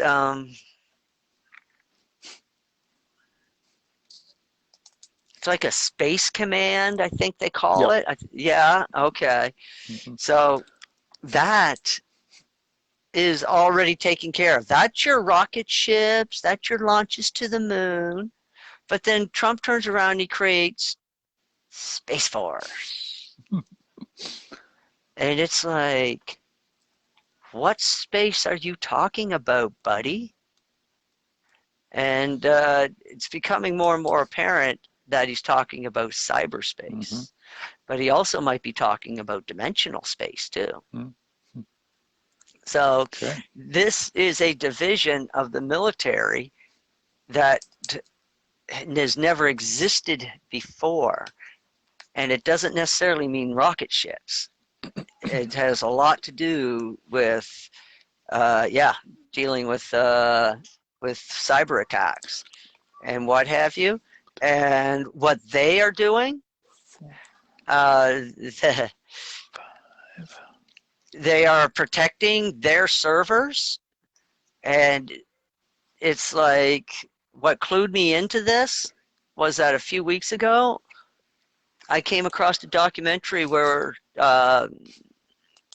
Facebook or Google, I think it might have been Google, they were building these pods for their servers, and they were putting them underwater and then connecting them plugging them in to the communication lines under the ocean. And I thought to myself, wow, it's like, if they're doing that now, what has the American Army or the American Navy been doing? Because they've got a real leg up, because they actually have submarines that get decommissioned. They're not for regular service anymore. And I look at that and I'm like, how hard would it be to strip that submarine to bare bones? You're only looking at a crew of 8, maybe 12 people to keep to maintain operations, and the rest of the submarine is servers. Mm-hmm. It's like, how hard would it be to convert that submarine, take it out, plunk it down the bottom of the ocean, and plug it in to the communication lines? It could sit there forever. A transfer boat could come and go, bringing on supplies, taking off garbage, doing crew change-ups. They could do all kinds of stuff. Hell, they could even keep the torpedo tubes active with a couple of them on board, just in case. I mean, you don't have to have a target. The target doesn't have to be in front of you when you launch a torpedo. Yep. Yeah. People don't They understand. can steer. It can steer. Torpedoes can steer. Yeah. Just takes them a little bit longer to do it, but they do steer. And yeah, you could boat coming up behind you. You got lots of warning on your radar. It's, yeah, nose first. Okay. So what have I got here? Oh, last item. It's Pi Day, isn't it? March the 14th. Pi. Was that 3.14? 3.14. I never was big into that, but I thought, I still get a You've heard of it, I picture. suppose. I still get a picture of a slice of a pie in my head when I say 3.14. Maybe that's how I remember it. Yep. Okay. Did you ever see that movie, Life of Pi? Yeah, no, I read the book. Oh, That's all I never saw the okay. movie. The movie's really good. Didn't. It's really interesting. Yeah, Yeah. I don't know, brings it to life. I never read the book. It never was landed on my desk while I was in school. That's usually what ended up getting me to read those kinds of books, is if it was assignment. Outside of that, I would just read science or science fiction. That was really the only thing that interested me. I was either reading real science or I was reading science fiction, and then get all kinds of fun ideas and build stuff. Man, I wish I had pictures and video of the shit that I've built over the years. Shit. Me and my son, we attempted to make a hydrogen fuel cell one time. Well, we made it, but I wanted to make it in such a way that it was very cost effective. So I did actually make it dirt cheap, and with mostly stuff that I picked up at the hardware store. And we made hydrogen. We used it. The plan was, you'll love this. My plan was to take and hook up the hydrogen fuel cell and feed it through the breather of my engine my car. Yeah. And the idea is that I would be able to lean back on the gasoline because I'm making up part of the hydrocarbon with hydrogen.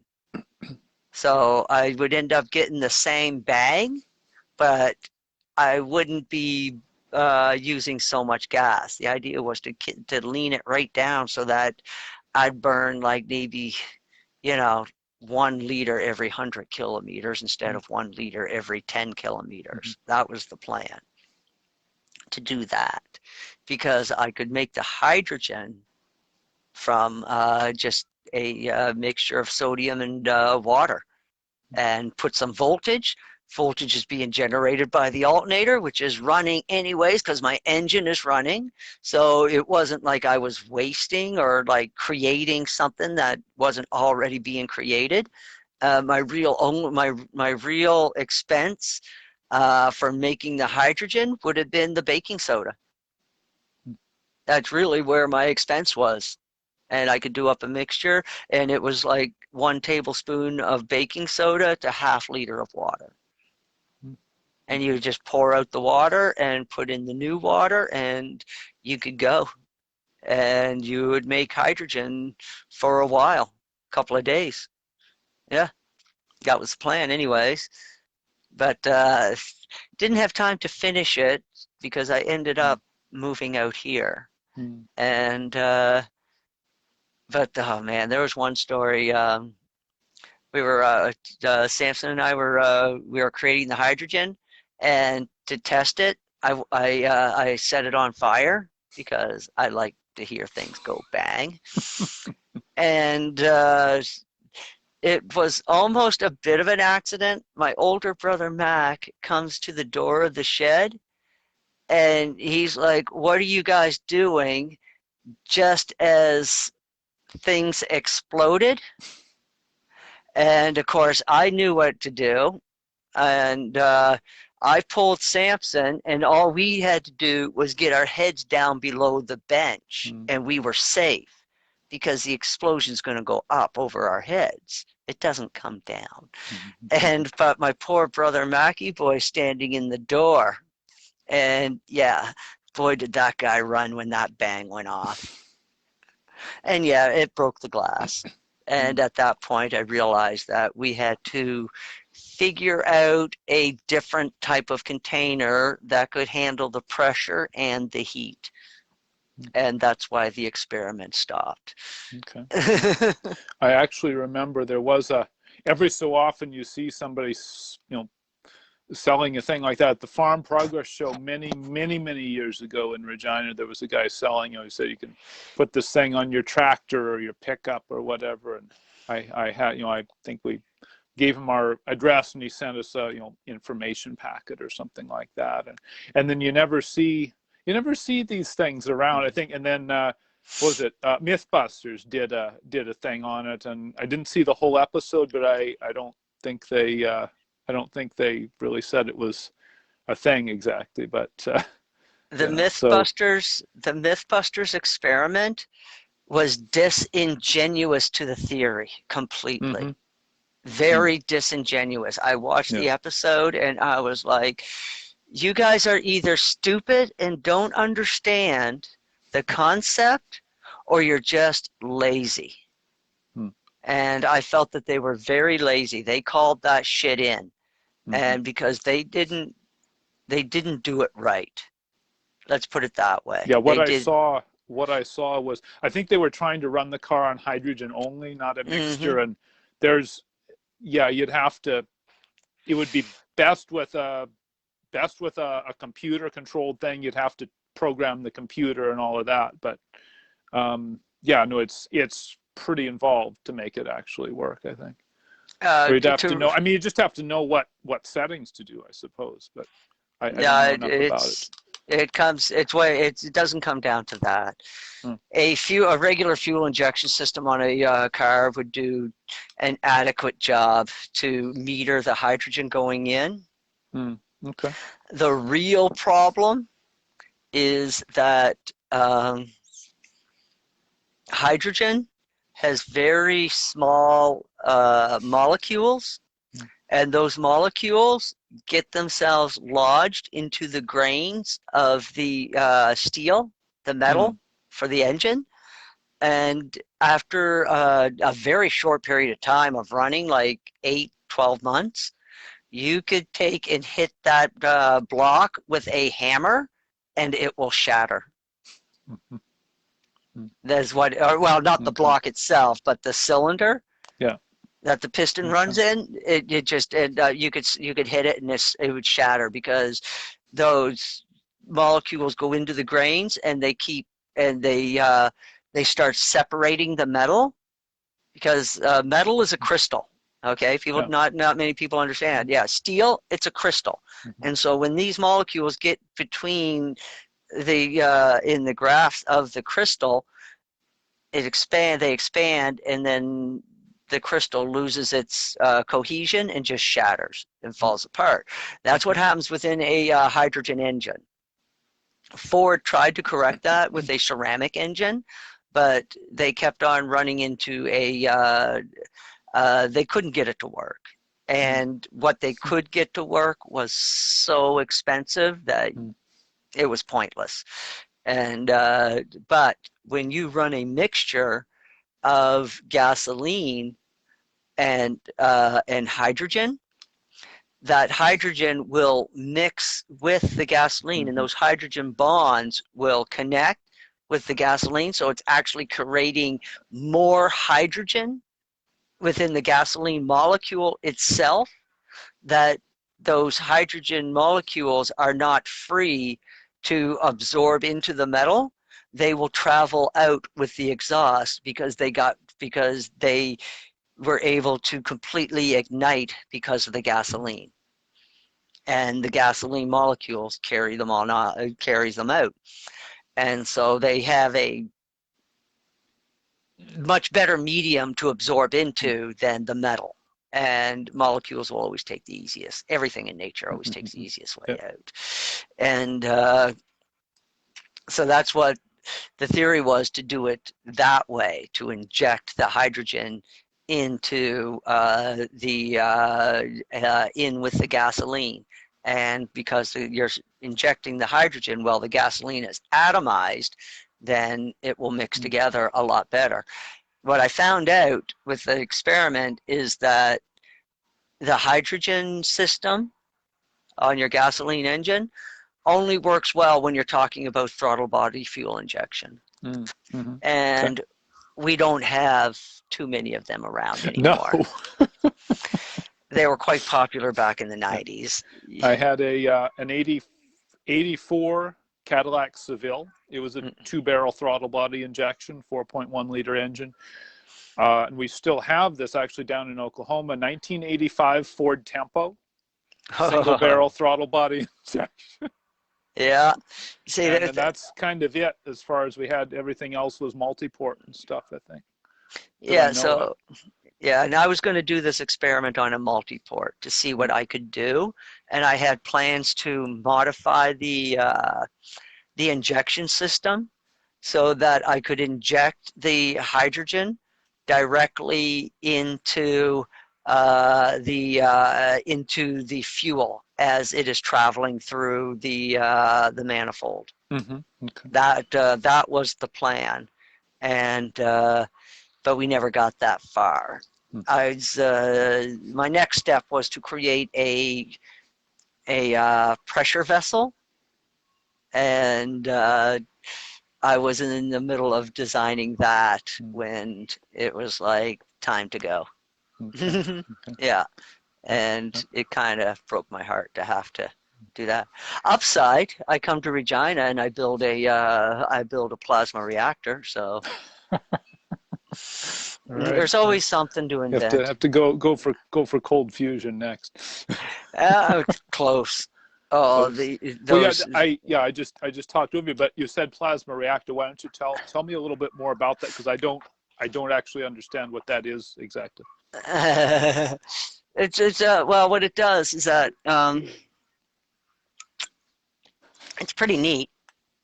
They're not very stands about maybe 8 inches high and about 4 inches round, so they're not very big, very small. And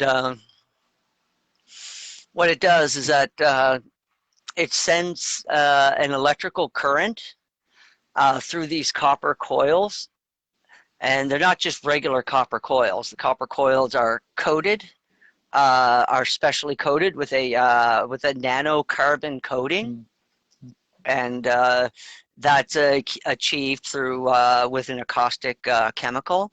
You can also do it with the sun in conjunction with an acoustic chemical, and an acoustic chemical, you can wood ash from certain type of trees that are burnt. It can be used as an acoustic material. In this case, I was using a type of drain cleaner because it had the right chemical composition to achieve the task. And then another substance that you'd make through electrolysis alchemy, and basically would be extracting the essence from the metal itself, from different types of metal, from zinc, copper, and from carbon itself. And so you could do that, and that's how you get those elements. And those elements are mixed together and placed in the center of these copper coils. This element is just designed to absorb and to help balance the gravitational fields within the plasma reactor itself. So you have this electrical potential going through this copper coil, but then there's another copper coil set inside the copper coil, which also feeds the potential in a reverse direction. Mm-hmm. And so by doing that, you actually end up creating a small artificial gravity field. Mm-hmm. And what ends up happening is that when electricity is pushed through this field, the gravity ends up being the accelerant for the voltage potential instead of amperage. So basically you eliminate the amps out of the equation and you use gravity to push the potential instead. And the upside is that you can grab a live wire that's going through a plasma reactor and you get no shock because there are no amps being delivered because you're using gravity. And it does create its own gravity field, and it's actually creates a gravity field within the house. Y'all know what this is. It tests electrical potential in a circuit. Yeah. Let's see if I can show you. So there's the light switch, and the wire for that light switch is going up the wall. Okay. Nothing.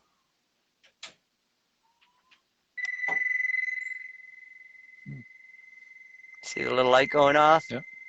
That's the potential. But because the voltage is being pushed by gravity, it's creating a much larger field. Okay. So, and I can follow wires. And actually, you twist your camera just a little bit to the light switch there. You're cutting off the light switch. There you go. Okay, yeah, I see that. Nothing there. Mm-hmm. Cool. Yeah. And I've got a strong, mag gravs are pretty strong. And so they're pushing that through. Now, anybody that's used one of them before knows that you can't follow a wire inside a wall with one of these. You got to put it right in the plug itself before it'll work. But because the maggrav is what's powering everything in this house, I have that gravitation, that voltage potential is everywhere. My house is basically bathed in a plasma field. Plus, yeah, kind of makes my hair turn a funny color too, but it doesn't matter. And yeah, so you're thinking, oh my God, he's being exposed to radiation. Well, if you knew how old I was, you would wonder what the hell's going on. I'm a grandfather, by the way. And I don't look like a grandfather. So, I don't know. I've never felt healthier since I've put these magravs into service, and I have been in this environment. And the few times that I've had to go, and on jobs, and I'd be away for like days, I would feel the absence of that field. I would miss it because I would start to feel stressed inside, but then when I come back into this field, I'm relaxed again. And so I'm like, yeah, I like being in my plasma field. It is very relaxing. It energizes me, and I'm satisfied. So, yeah. All right. That's Awesome. that's the maggravs.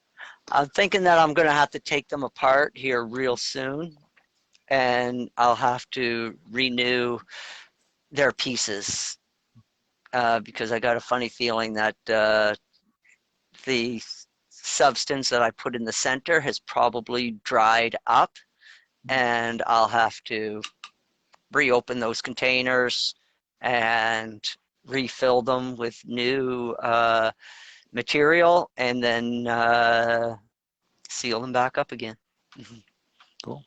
That was awesome. We'll have to have a science segment on the show. That would be cool. Science. Our whole show is science when you think about it. If you look at it, yeah, it's different kind of science. Yeah, you're actually right. You're right.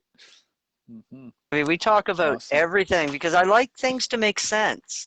And if you think, and when, if you don't think God likes things to make sense, think again. It's like God likes things to make sense and likes things to work in a certain way. And just understand that understanding creation, you understand the creator. I mean, this should be our number one reason for exploring science. I mean, you know, not just for the sake of exploring and defining. We should be like, because if we can understand the creation, then we'll understand that which created it. And then by understanding that which created it, we begin to understand ourselves. But I mean, our history is so messed up. We've been lied to so hard that it's just, what are you supposed to believe? I mean, if we had our Adam and Eve all the way up through the eons, then there would be a library in the garden that would have all of this information, and it would be documented, our progression all the way up through, and there wouldn't be a question mark. But on the other hand, I also think about this too. The music that we have made, the stories that we have written, it's like, I don't think that there is another planet out there that has done and created things that we have created. The music alone. I was going to say, it's was it life's little instruction book. Instead of saying problem, say opportunity. We have had opportunities like, I guess, like nobody else has, and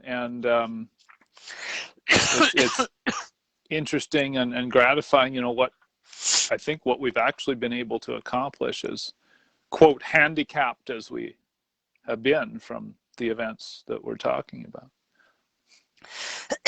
Well, here's the thing, and I think about this sometimes. If Adam and Eve had not defaulted and they remained on the planet, okay,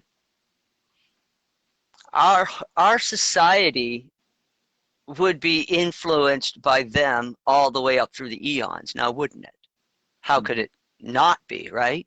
Because people would be going to the garden, they would be learning about this, learning about that, and they would bring that back to their people, and it would be an influence.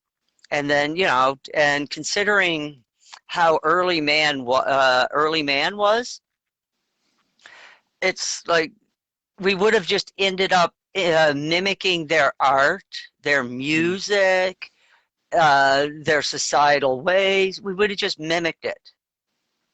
But instead, what has happened on this planet? We've had to figure it out on our own. And so we haven't had much influence from the higher beings. So what we have created is an amalgamation of what we learned from the fallen, essentially. When you think about it, most of what we've learned, we know in our history does come from the fallen. And so we have what we've learned from the fallen, and then what we have learned for ourselves and what we have relearned for ourselves.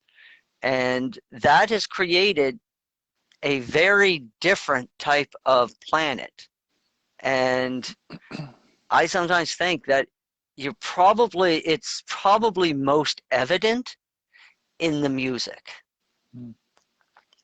because I mean, I think like think about like music from like, you know, hundreds of years ago. It didn't change much. It's just always the same, and from one generation to the other. But then when you look at music, just in the last what, 50 years? Mm-hmm. Holy shit! Go listen to Buddy Holly, and then go listen to Pearl Jam. Mm-hmm. Go listen to,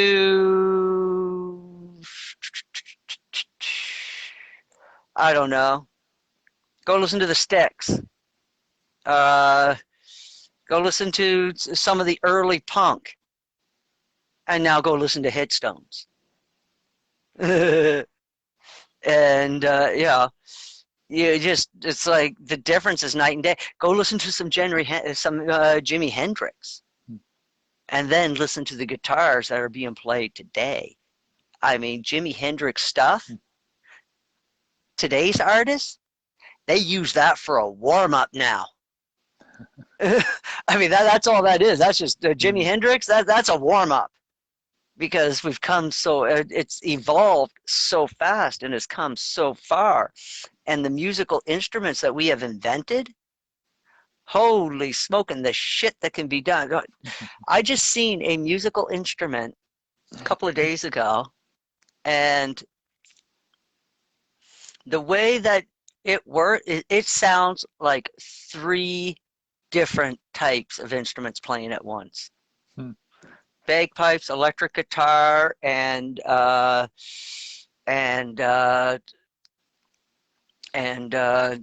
fiddle. Yeah, I was thinking violin, but no, fiddle. And I was just like, what the hell is that? And then you'll love this. There's this other musical instrument. It was invented in the early 20th century, and what it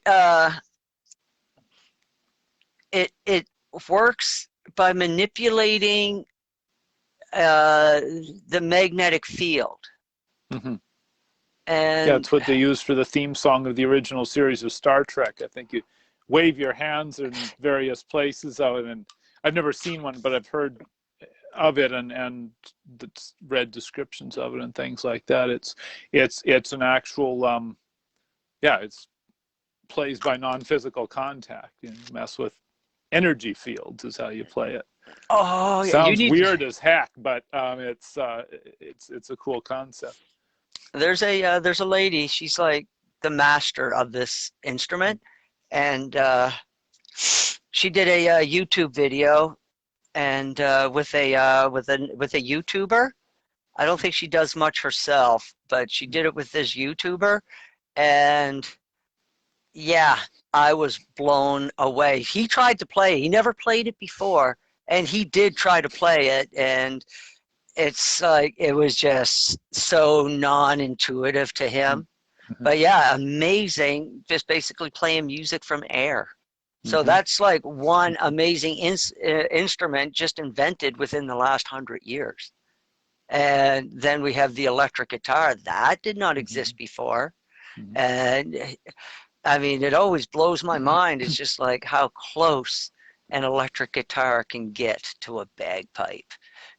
I heard some people like play.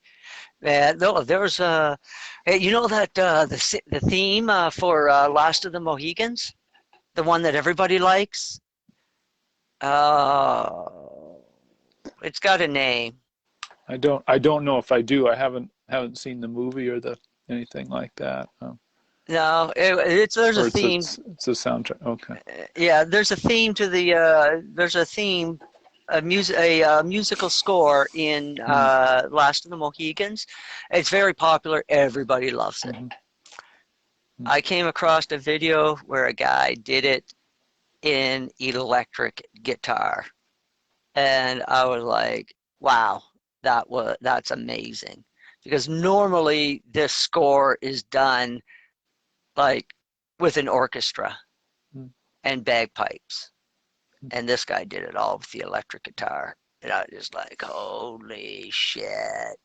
and it sounded better. But yeah, just music. It's the music that amazes me, and even in my lifetime, watching rap music evolve. Mm. I mean, you didn't have a chance to see disco evolve because it died. It was a flash bang. It it it lived and it died very, very quickly, and I'm not sure if I feel bad about that. But rap music, I expected rap music to die a long time ago, but instead, rap music has evolved, and it's actually evolving into something that's pretty cool.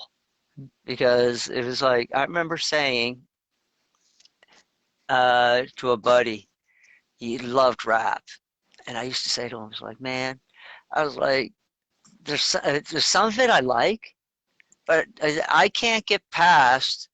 I said how vulgar some of the lyrics are. I was like, they are. I said they're vulgar. I said I'm not offended, not by any means stretch of the imagination. Holy shit, no way. I mean, they're not going to tell him what he shouldn't listen to. No, but I was just like, but I was just consciously aware, and I found most of the lyrics morally reprehensible. What can I say? Yeah, that's from my standpoint. It's like they're just very reprehensible. I'm like, wow. But I'm not going to deny anybody's right to free speech. Say whatever the hell you want. Just once you start putting those words into action, then that's when I'm going to have a problem. It's like, you can sputter all the hate that you want. I don't care. It's just, but once you put that hate into action, yeah, now I want you locked up, and I want you locked up for the rest of your life. Yeah. So to me, yeah, actions. Words don't mean nothing. Not really. So, and if somebody else's words get other people riled up, man, I question the intelligence of those other people. It's like the June 6th. Oh, Trump incited the crowd. I could never understand incitement. It's like you can't incite a crowd unless the people are already pissed off. Right? Does that make sense? Mm-hmm. I mean, the people have to be pissed off enough to take action. Outside of that, you're just a madman ranting on a stage. If everybody's happy, everybody's getting along, and you get up on a stage and you start spewing hate speech, people are just going to laugh at you. They're gonna think that you're a joke, that you're a comedian or something. I mean, normal people don't, in a normal society, these hateful people just end up finding their small little group, and they all can sit in a bar and drink and do whatever they're going to do. But nobody's paying attention to them. And in a proper society where everything is equal, there is no incentive for criminal activity. There really isn't. I mean, the city of Calgary handed this pastor a fine and a cease and desist order on the streets. I think it was downtown Calgary. Take a wild guess why they handed him these documents. For the most for feeding the homeless.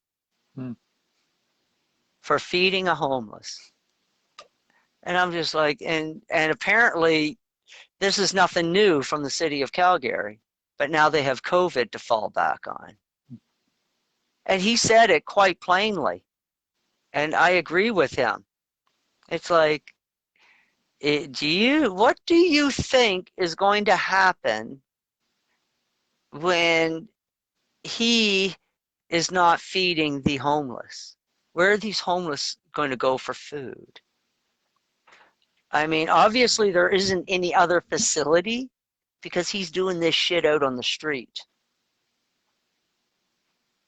So what the hell's going on? And so and he said, and so it's like he said it straight up. It's like if he doesn't feed these people, they will go looking for food somewhere else. And they will go looking for it in your homes, in your garages. And let's say that, you know, they're only hungry. They're not violent people. They don't want to hurt anybody. But what happens when a homeowner starts to defend themselves and they defend themselves at the same time?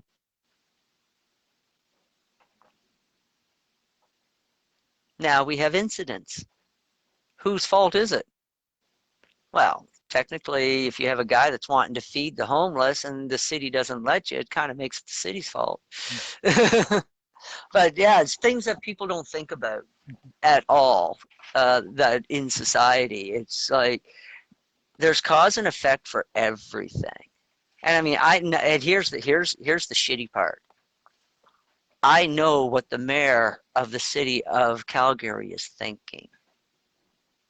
He's thinking to himself, if this guy would stop feeding the fucking homeless, the homeless will leave the downtown area and people will come back to the downtown. He didn't solve a problem. He kicked the can on down the road. South Park did an episode on this. I'm kind of circling back to South Park, by the way. And so he kicked the can down the road and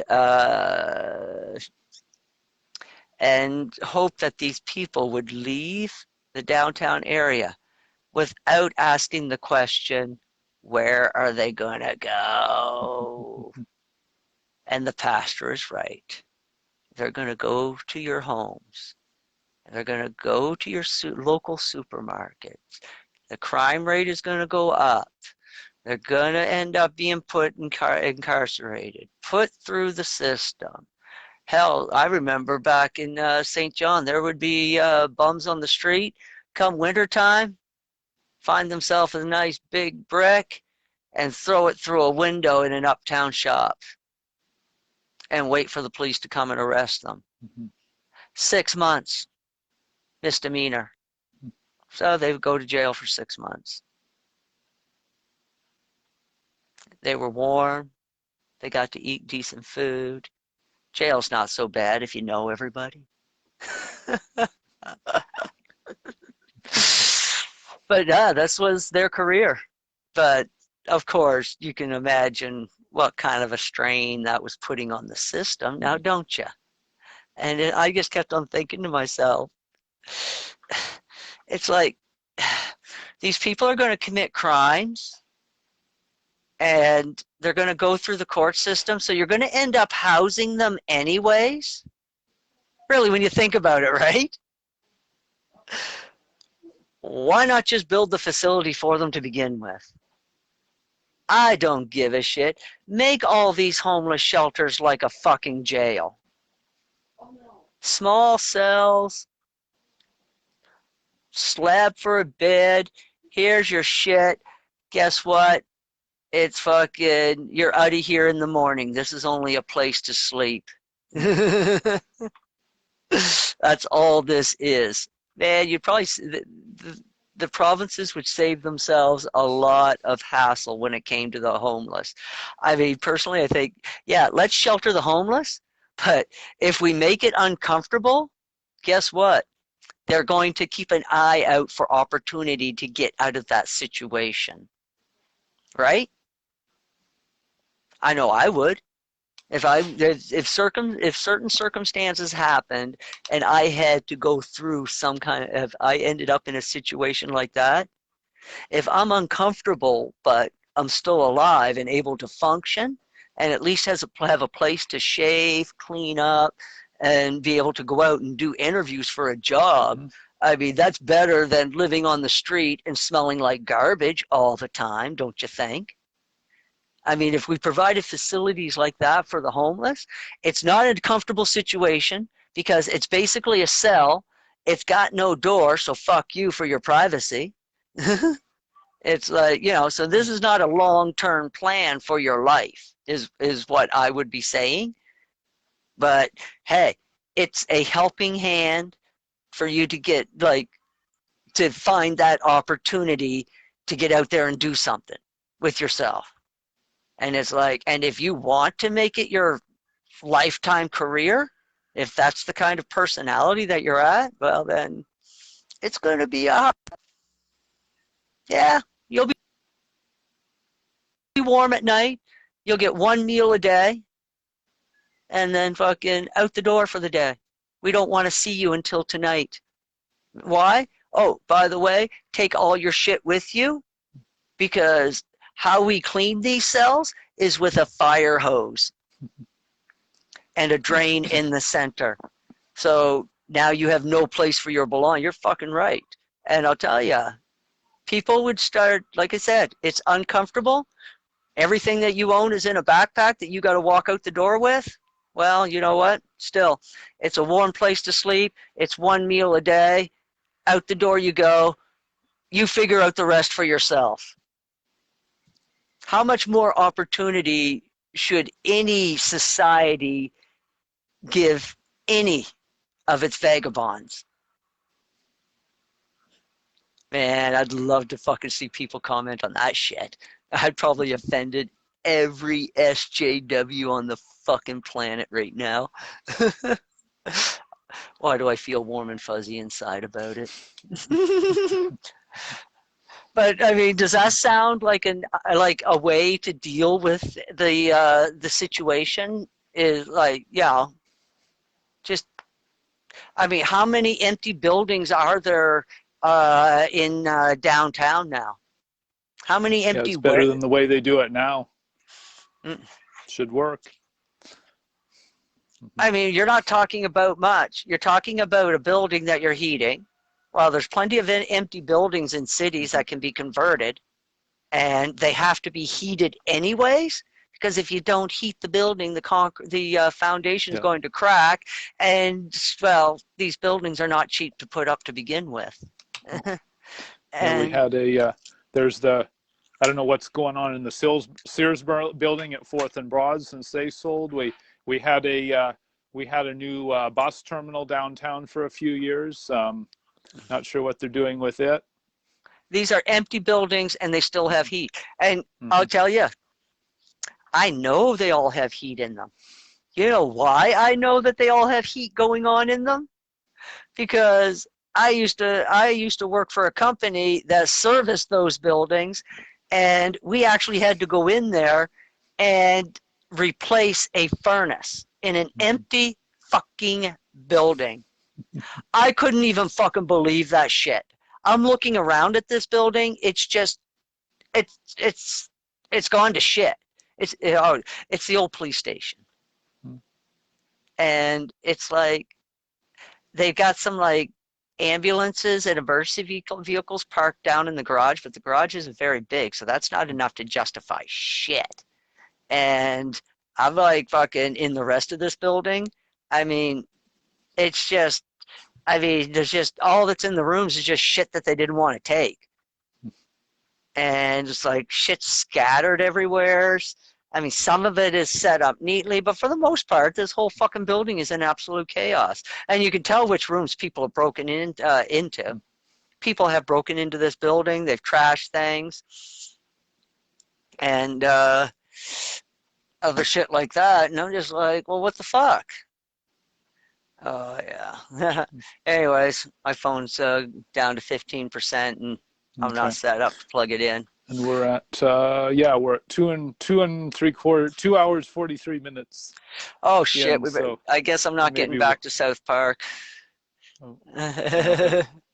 We'll have to wrap it up, I guess. And we didn't do the idea. If we have one thing consistent, it's that we have zero script in this show, and we're proud of that. Yes, we are. I think write this one down was some questions on a piece of paper. Not the script. Oh man, we were all over the place today. That's awesome. Anyway, Well, thanks for listening. I am Peter, and I am Crow, and and this has been P and K with Q and Q&A. A with P and K. Yeah. Told you, verbal dyslexia. All righty. Have a Okay. wonderful week, folks. Thanks for Yeah. watching. Peace out. Peace out.